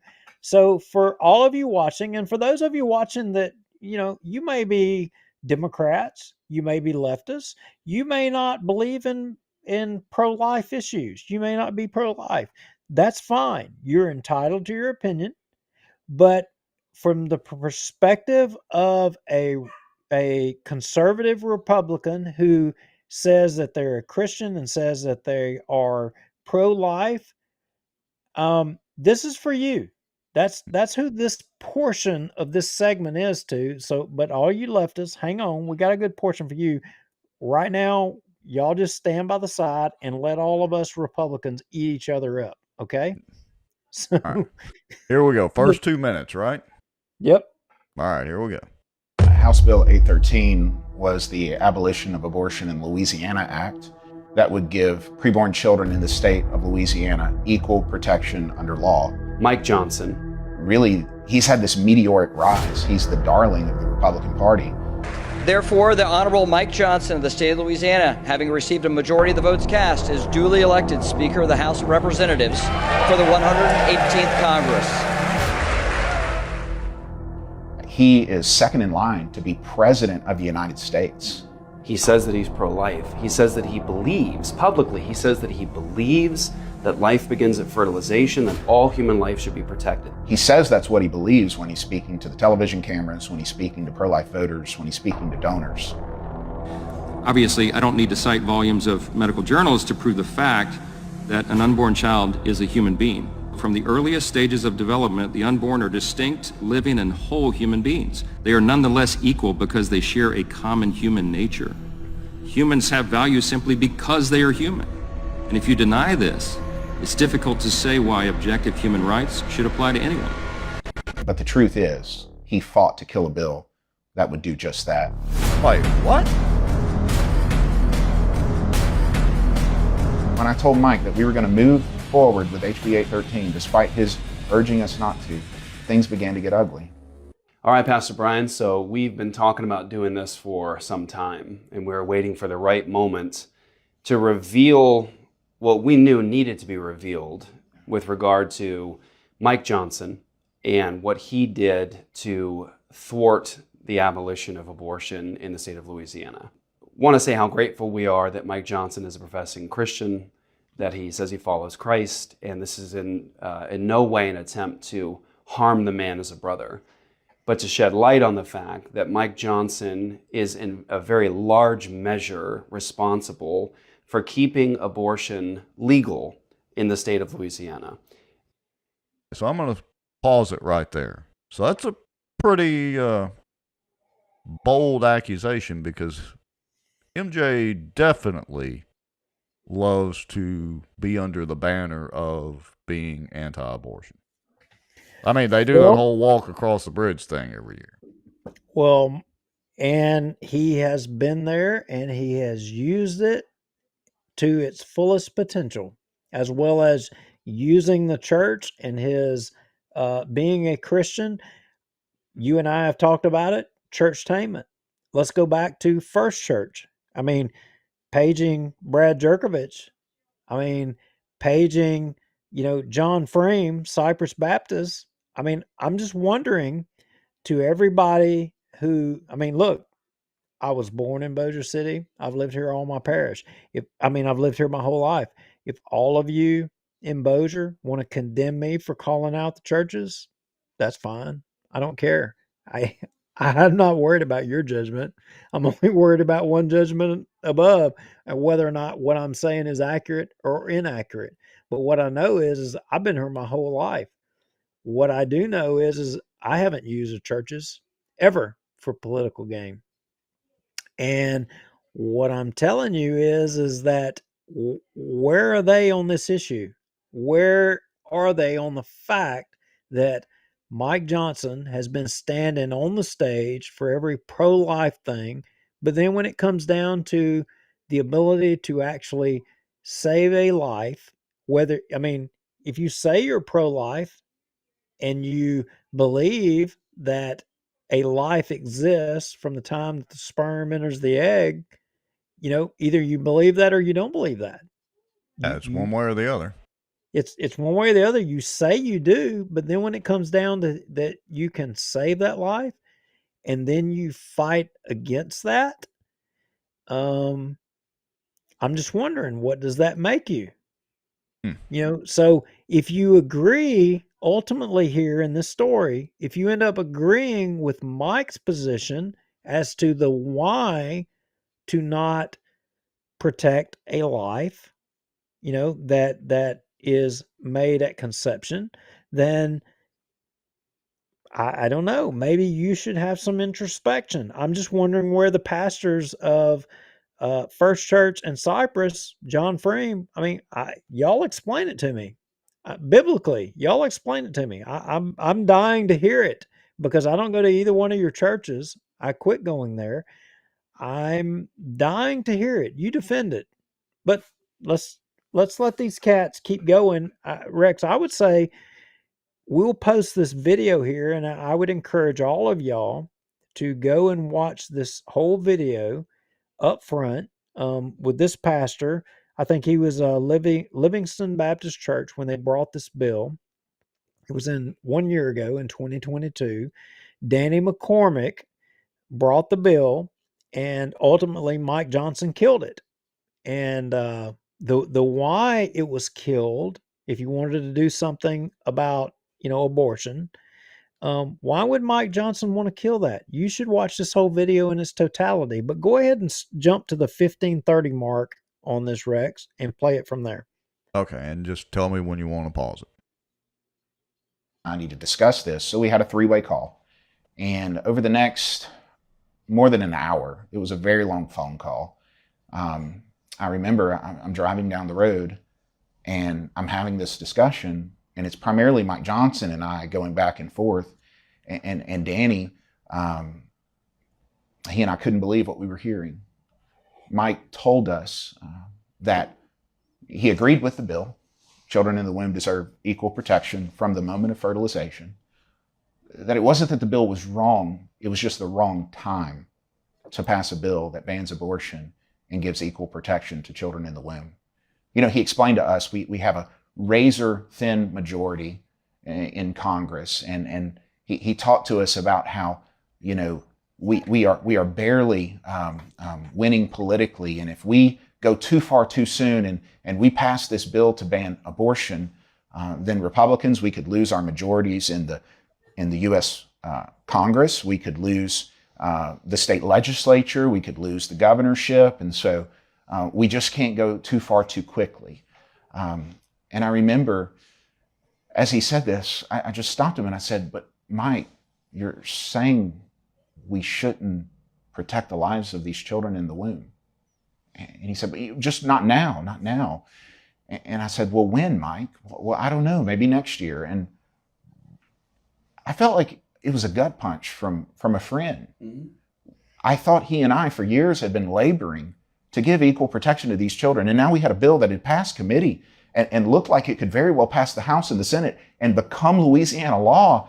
And he's telling me that we need to pull the bill. And so I began trying to convince Mike. And Mike began to get frustrated with me on this phone call. And we went back and forth for a long time. And he kept telling me, it's not the right time. We're we're going to lose seats in Congress and in the legislature, and we can't do that. And I said, Mike, when you look at the Word of God, does it ever tell you there's a wrong time to do the right thing? Right. And I remember he quoted scripture and he said, well, the Bible says there's a time under heaven for everything. And that's really a twisting. Very much a twisting. A twisting. Yeah, a time for unfaithfulness, a time for injustice. That's not what that means. Yeah. And wow. I don't even know what to say. Look, I mean, I'm surprised we still have close to 100 people watching the show, because I'm going to say, I mean, look, it's a fact. The overwhelming majority of y'all watching the show right now, you all pulled the lever for Mike Johnson. And you pulled the lever for him because I did. He convinced you. I did as well. Yeah. You pulled the lever for him because he convinced you that he believed what you believed. And you're watching a video of two preachers, that are attesting that what Mike Johnson said and what he says and told you he believed is not the same things. And that he placed, political interests above what he espoused to believe biblically. Did I say that correctly? Pretty close to it. I mean, look, this is going to sound cruel and crass at the moment, but hear me out. So I'm going to play devil's advocate again. I can see where, from a, like you said, political standpoint, Mike has a point. Well, it's not, because timing is everything. And so, it's not the right time. But to me, when the bill has momentum down in Baton Rouge, and it's progressing forward as this bill seemed to be, and when you look at it from the perspective of, the longer you delay getting something like this enacted, the more babies that die. Literally, there ain't no bringing them back. That's right. That's the problem. That's right. And so, here we fast forward to today, and politically, he's become the Speaker of the House. And so he has all his career, he's hung his hat on his Christianity, he's hung his hat on, being pro-life, and that is the major issue. And once he gets to Congress, he starts fighting at a state level to prevent, what he's campaigned on the whole time. He goes against it. And let's finish playing what these two guys are talking about and how they conclude. And then I want to jump forward to current day. How many of you have heard about FISA and, as Ryan Haygood was pointing out, 702? How many of you know about what your government has been doing against you as far as, your privacy, your rights guaranteed under the Constitution? How many of you know about all of that? And where does Mike Johnson stand on that? But Duke, he's just falling in line to protect us Americans from them terrorists. Yeah, that's right. Keep playing. All right, here we go. And I said, Mike, that's not what that scripture in Ecclesiastes means. Right. I said, Mike, yeah, we are talking about, I brought it to the issue of slavery. I said, Mike, you remember Dred Scott? I said, Dred Scott, the U.S. Supreme Court said that a black man is not a person. He's like a farm animal. He's a piece of property. And that slave owners have the right to have their property, these black men and women, returned to them. And that was evil, right? Because at the time, Roe v. Wade had not been overturned yet. Right. And he was saying, we can't defy Roe v. Wade. It's the law of the land. And I said, should they have defied the Dred Scott decision like many of the northern states did? Like they did? Well, yeah, they were right, but this is different. How is it different? Right. Mike? Stop it. Okay. So I see the numbers dropping a little bit on the people watching the show. You know what? That's fine. If all of you don't want to hear the truth, I'm fine with the number dropping to 0, Rex. Are you? Oh, I'm fine with it too. You already know my opinion on this. Look, I'm fine. I see the numbers dropping of the people watching the show. And I think it's because you all don't want to acknowledge the truth. You don't want to consume it. You don't want to know that the walk on water Speaker of the House from our district has potentially deceived you. You don't want to know it. And He's if been you want, less than truthful. if you don't want to know it and you don't want to hear the truth, you know what?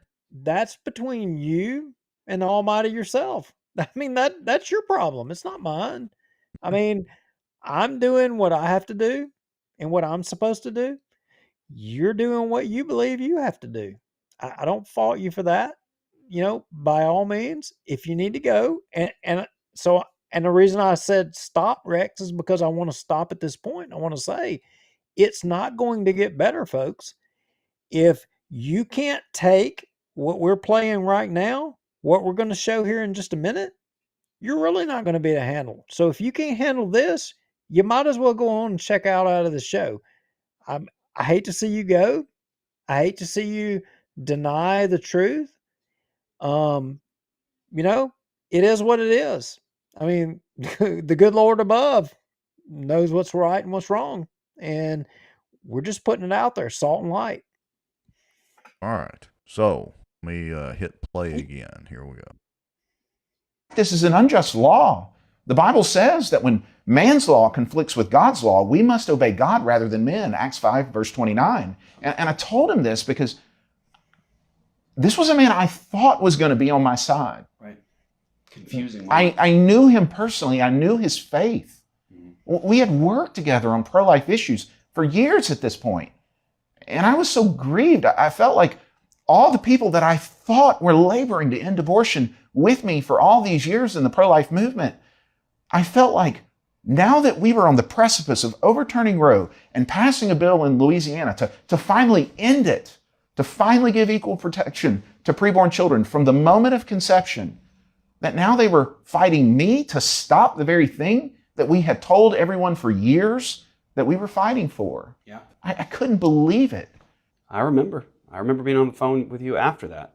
So yeah, I called you, Jeff, after that, and I said, Jeff, I don't know what to do. Right. Even Mike Johnson, who I thought was on our side, even Mike is opposing me.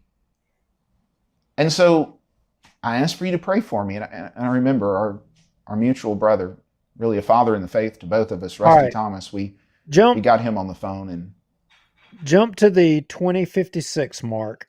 And a lot of you may be surprised that Mike Johnson has an aggressive nature in him. In fact, I know that firsthand. Mike Johnson threatened me one time. But don't take my word. You can say that's hearsay. Let's take this preacher right here from Livingston Parish, Louisiana. Listen to what he has to say about Mike Johnson and threatening people. Danny and I agreed. We're moving forward. And I texted him and I said, Mike, we've prayed about it, but this is what Scripture requires. And we have to obey God rather than men. We have to do the right thing here. We're moving forward with the bill. And it was at that moment when I told Mike that we were going to move forward with HB 813, despite his urging us not to, that things began to get ugly. Mike texted me back, warning me that, and Danny, he texted both of us that if we move forward with this bill, that it was going to personally impact our careers. Whoa. He said that this is going to do permanent damage to your ministry platform, Brian, and it's going to do permanent damage to Danny's political career. Yeah, those are probably threats that work in his world. You know, I think he said it in such a way where maybe there was plausible deniability that he was saying that he would do this. He was just saying this will be the consequences if you move forward. It's going to hurt your career. You're going to lose opportunities. All right. So when he's referring to Danny in this, just as a reminder, he's, I'm guessing, referring to Danny McCormick, who we're a big fan of and has been on the show a couple of times, and big Second Amendment guy, which is why I'm a fan of him. That's right. Danny McCormick, who called out, crossed party lines to join with Cedric Glover on the port, trying to ram down all the crooked crap that the port has done on the parish. Yeah, let me just throw this out there, though, and So my memory's a little fuzzy on this, but this sounds remarkably similar to the fight with the Christ Fit logo and the school system. And Mike's contention was, oh no, you don't want to fight this battle right now because of this and because of that and because of this and that. That's Am I right. basically remembering that correctly? You are remembering. Mike interjected himself. You know, the Benton, I think it was Benton, that was taking business, donations, with your logo on the field or on a sign or whatever. And Christ Fit Gym, made a donation to Benton High School to get their logo. They bought or paid for this spot, and it ended up being enjoined in a lawsuit by some, anti-Christian organization, saying that it was I think that it was a conflict between the church and state issue, and Mike Johnson joined in there and jumped in the middle of it and said, "Oh no, you don't want to fight this." Blah blah blah blah blah blah blah. And Ryan Gaddy had already been in the middle of it, but the truth of the matter is that it in retrospect, it sure seems like it was about politics, Yeah. about Mike Johnson, and here you have two pastors talking about that the reason, and ultimately in this video, they end up saying that the reason Mike Johnson, that's the question. Why would Mike Johnson fight a bill that was going to abolish abortion in Louisiana? Why would Mike Johnson do that? Because Mike Johnson is the epitome. We call him walk on water because he's the next coming of Jesus Christ, right? Well, yeah. I mean, he so, who hath the silvery tongue. So for all of you, I mean, look, a lot of y'all are hating on me right now, and that's fine. I don't care. I'll take the barbs, I'll take the arrows. I'm not worried about you. I'm only worried about whether or not I'm being truthful to one person and one above. I'm not worried about you. I could care less. But I'm going to say it. You can deny it, and you can ask him when you get there whether or not you're being truthful or not, but that's fine. Shoot everything you got at me. I could care less. Mike Johnson, you want a piece? Jump on off here. Tell me I'm wrong. Put it out here in the public square. Yeah. I could Hey, care less. say that these guys are wrong in the video we just watched. That's right. Explain it. Explain it to me. But they, in conclusion, Rex, and they say it here in just a minute, that he basically said it's not the right time politically because if we did do it now, we would lose seats in Congress. We would lose seats in the legislature. We could potentially lose this governor's race. He's talking about this one right now where Jeff Landry was elected to governor. He said we could lose all of those. So therefore, because of all of that, we shouldn't try to affect change regarding pro-life issues now, which was last year, because it would affect all of that. So, to all of you watching and that are Christians and are pro life, does any of that matter? Does it? I mean, and these pastors pointed out, does scripture say that man's law supersedes God's law at any time? Does it say that? I don't think it says that anywhere. I think that's what it says. I don't think it is either. But Mike Johnson chose man's law and politics, and I think it worked out good for him. I think he prevailed in it. Y'all can be mad at us for throwing it out there. Be mad at us all you freaking want. I don't care. You can hate my guts for calling it out. And you can disavow us and you can hate us for it. I don't care. It is what it is. It's we never said we were out here to make friends, right? No, certainly not rekindle friendship with MJ. But hey, that's just one thing, Rex. So what about FISA? Ron Haygood brought it up earlier. FISA and 702. What's that about? Well, it's one of those sneaky things that, like I've said, they'll hide behind the guise of protecting us from ourselves or protecting us from the terrorists and the commies and all that. So I'm going to try. Let's see. Do you want me to go ahead and pull up that Epic Times article? Well, I mean, look. So I had an article planned. I mean, we're kind of going long on the show. We've been what at it 2 hours. I mean, so I'll cut to that and I'll basically explain.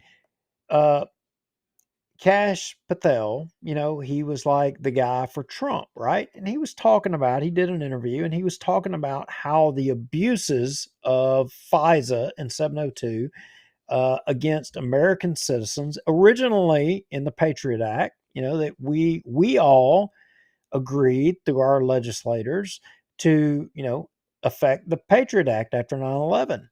And we gave up way too much. We enabled, you know, the FBI, the CIA, the NSA, all those organizations to basically have unfettered ability to do whatever the hell they wanted to do, which adversely affected all of us. Kash Patel was talking about in this interview how many abuses that have been documented, like during the Trump administration, when you had the first opportunity for somebody to assess what all these agencies have done. He was talking about all of that. So, you know, Walk on Water, he becomes Speaker of the House and he starts talking about, you know, what he's going to do to limit all of that. And he made a lot of comments about, you know, spying on Americans. You all remember January 6th. And he was going to do a lot of stuff to correct all of that. Well, a lot of people are starting to catch on to the fact that Walk on Water isn't everything that he says that, you know, he believes. I mean, we right here, Rex, me, I mean, I live less than, I mean, probably a mile and a half from his house. I mean, in his district, we know it. We know him personally. We know his DNA. I mean, right? Yeah, pretty much. Yeah. Pretty much.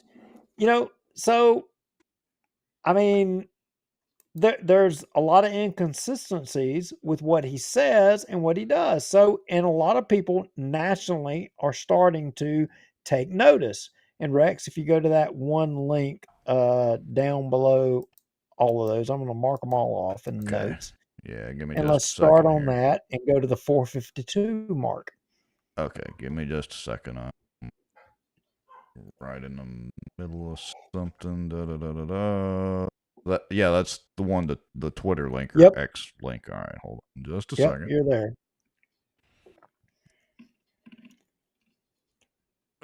The emperor is becoming unrobed. Yes. Okay, hold on. Let's see. Rex share screen. Ah, look at there. All right. Here we go. What mark? 450? 452. Let's help Elon out here. We'll do a little more X promotion. So who you have here is Matt Gaetz, congressman, arguably, I mean, one of my favorite, and you've got Charlie Kirk, and they're kind of having a little bit of a discussion about it. And Charlie Kirk asked the audience, "What do y'all all think about Mike Johnson?" And all right, sorry. I'm trying to get us queued up. Okay, so I'm sorry, dude. Go ahead, set it up. Yeah, and so Charlie Kirk says to the audience, you know, up or down, do y'all think Mike Johnson's doing a good job? And the audience was kind of indifferent. And Matt Gaetz does his best to try to defend, or he can't completely, and he does a good job of threading the needle, but he can't completely defend Mike Johnson. So here we go. Hold on, let me get back up there again. Guys, both of us know this. I'm a fan. Max. Here we go. I'm gonna. Well, Charlie, you weren't gonna get me as speaker. This comes from a place of love. Yes or no? Up or down vote? Speaker Johnson. What do you guys think? Mostly good. Do you guys like what he's doing? I think he's been a colossal disappointment. A lot of room for growth. So, but here he is. I have a biblical worldview. I'm a Christian. What's going on, Matt? To tell us, Listen, if I had to give Speaker Johnson a grade, it would be an I, incomplete, because there is a great deal of work ahead that we must endeavor upon. But keep in mind a few facts where we were and where we've come to. Kevin McCarthy told us that we could release no more January 6 tapes, that was completely over. Now, there's more work to do, but we got more tapes out. Kevin McCarthy, for 7 months, had bottlenecked all the subpoenas. Did you really believe the investigations of these folks was serious in the absence of sending the first subpoena for 7 months? We got the first subpoenas to Hunter and Frank Biden out in days under Speaker Johnson. More work to do, but that's directionally correct. Now, and on the spending matters. We had only passed 2 single-subject appropriations bills for 7 months under Kevin McCarthy. Out of the 12, we've only got, I think, 3 left to get to under Speaker Johnson. So we're not winning every fight. Mike Johnson was never going to be Matt Gaetz. We're 2 different people. If I ran for House Speaker on the best day, with the wind at my back, with all of the stars aligned, I could maybe get 11 votes. Okay, so you have to recognize that we still have Republicans who want to claw over one another to give more money to Ukraine. Now, under Kevin McCarthy, there were no stipulations, no requirements. Send more money. If it shoots, send it, was the doctrine under McCarthy. Now, Johnson might not be where I am. All right. Okay. Now, Charlie Kirk is going to redirect. Everything Matt Gaetz has said is correct. He didn't say anything that's wrong. No, he didn't say anything that's wrong, but he's sure on defense. He is on defense. He is doing the best to be honest and to say what the true reality is. But at the end of the day, Charlie Kirk is going to retort here, and he's going to say, but, Mike Johnson said, he said, as a Christian, he said this is what he was going to do. He said this is what he's going to believe. This is what he believes, and this is what he was going to do, and he didn't do it. All right. Play Charlie Kirk. He's at least said, we're not sending money to Ukraine without a plan for victory or the border. And by the way, we're not going to deficit spend. We're not going to borrow money from China to send it to Ukraine. We're going to take it right out of the rear end of the IRS. And we forced the Democrats to say that they'd rather fund the army of IRS agents than the army fighting Hamas. So the grade is incomplete, but I can't turn this battleship 180 degrees. I think we're turning it in the right way. Help me understand why he said no CRs and then he lied about that.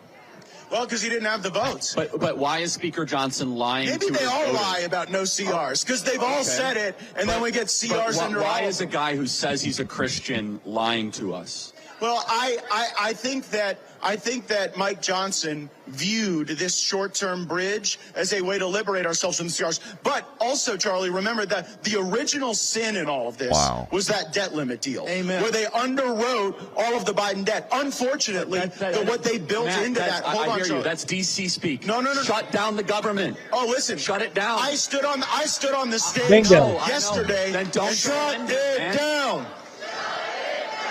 Shut If- it down. Shut. I mean, look, He's on defense big time. big time. He knows. I mean, I ain't seen Matt Gaetz backed in a corner many times, but Charlie Kirk backed his butt into a corner right here. And here's the thing: the House, the thing that the House has, they can defund the government. They can shut it down. Just what they started chanting right there. That is the one power of the purse. That is the most powerful thing they have, and they don't exercise it. And Mike Johnson has advocated that he is the most conservative, the most Christian, the most walk on water candidate that's any of us have ever known. And, the next time when we get in the position to be able to affect change, he'll be able to do it. Well, I mean, what higher can he get than where he's at now to affect change? And yet, what does he do right now when it comes to spying on Americans? Rex, do you know that the primary of the FISA and the 702s, you know who the primary targets have been? Oh, wait, it's foreign intelligence, so surely it's our foreign Well, adversaries, right? oh no, absolutely not. It's been the donors, the political donors, the money, the people who've donated to political campaigns. Oh.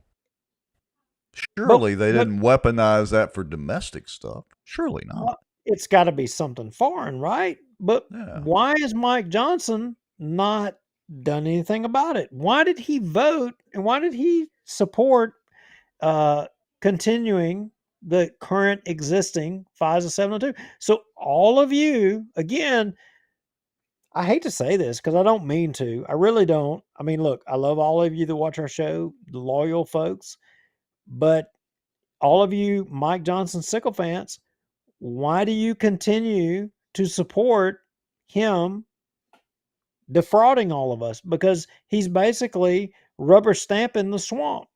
Look, being able to say something and then being able to do it, or having the stones to do it, are two completely different things.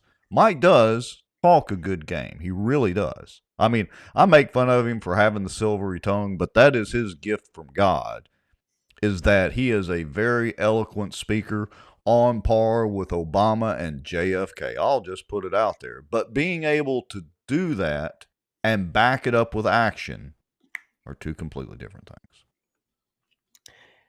Two completely different things. And I'm not sad for Mike Johnson. He chose his path. He chose, and I'm going to say it this way. I think that he deceived me and I bought it. He deceived you and you bought it. He deceived a lot of us and we all bought it for what? For his own self-satisfaction. And right now, you can tell our numbers have dropped off. When we started talking about Mike Johnson, we've lost half the viewers. Why? They don't want to own it. They don't want to own the fact that they were all deceived. I'm owning it. I'm All right. owning it. I admit he deceived me. Yeah. I got it. We've But admitted it more than one time on this show. that's right. But all the rest of you, a lot of you, you're in denial. You don't want to admit it. You don't want to own it. And you need to own it that our own right here among us, he's swamp. Well, maybe he'll grow up and be a real boy someday. Yeah, well, I'm not There's going to always hold my hope. breath. There's hope. Always hope. Hope and change. You know what they say in Star Wars? That's what rebellions are made of. Hope. Yeah. All right. Anything else, Mr. Lowry? Now that we had to go and talk about MJ again and just killed half our viewers. I don't know. Blast We talked about chickens, we talked about ducks, we talked about Red Rover, and walk on water. What else? I don't think there's anything else. No, but let's talk about next week and the week after. So, here's the deal. Well, what about those weeks?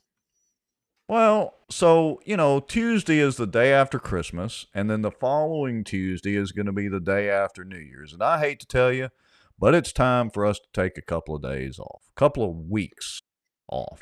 I plan to do some fishing around Christmas and New Year's. What say you? Well, I kind of been off already. I got to tell you. I mean, I wasn't really off. I was actually working. Doing secret squirrel stuff. I was doing some secret squirrel stuff, but yeah, you're right. We need to take a break. We do. Yeah. So here's the deal. For those of you that are still watching, and we'll post this out on Facebook, I'm going to put together like a greatest hits from, this year or something like that. And we'll set that up where it'll play on I think it'll be the 26th and then the 2nd, if I have my dates correct, whatever those Tuesdays are. We'll do this ahead of time. Now, if there's something that happens politically, for instance, this police jury meeting, if there's some fireworks that go on with that. Oh, wait a minute. You just said it. You said it right there. We didn't even talk about it. The police jury. Well, we talked about people.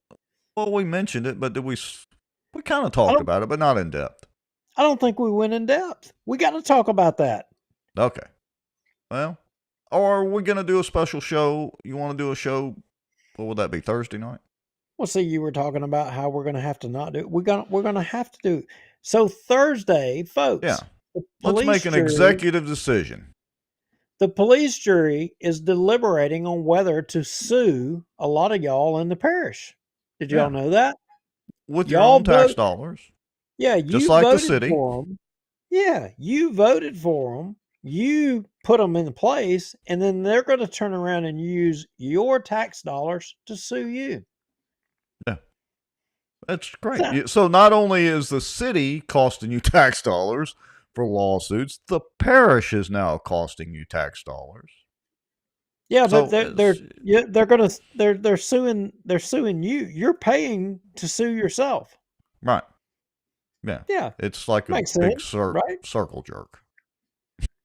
Like, to put it bluntly. I don't know that is social media proper etiquette Friendly. there. Hey, Yeah, it's our show. We can say what we want. yeah, right. I've been trying to run people off all night. I ran Well, half of them off. I mean, you got the rest of I'm just the other trying for the half. rest of the half real quick. I mean, they can't take criticism of Mike Johnson. All Can't right. take it.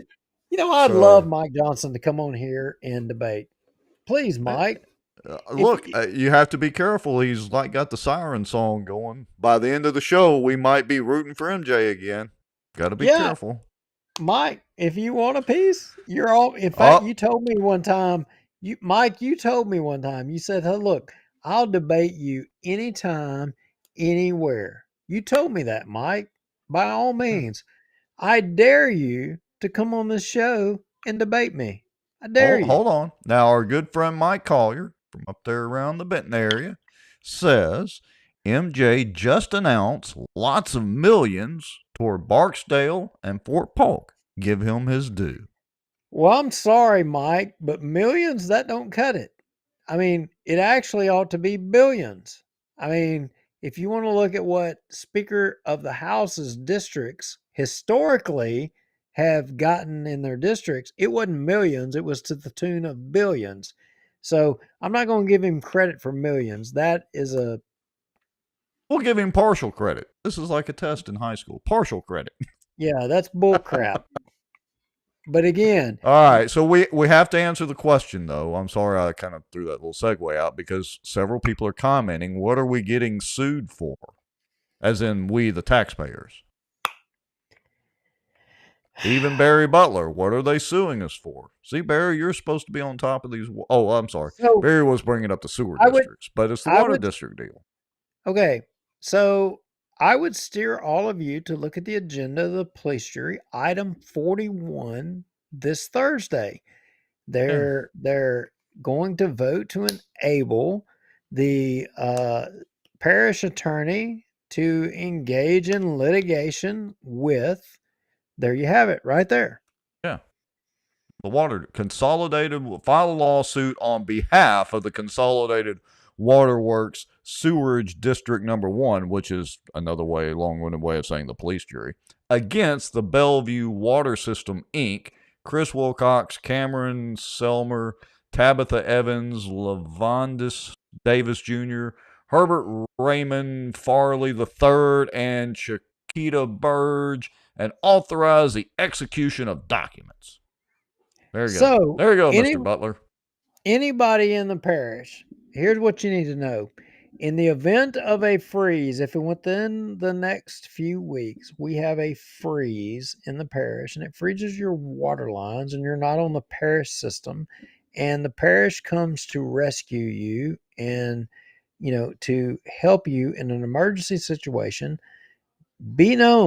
let it be known that if you take any of their assistance, you potentially have to subscribe to their blackmail or to their wishes, or else they're going to sue you for restitution for aiding you in an emergency situation. Case in point here, Bellevue. I'm pretty sure this is a situation. I could be wrong.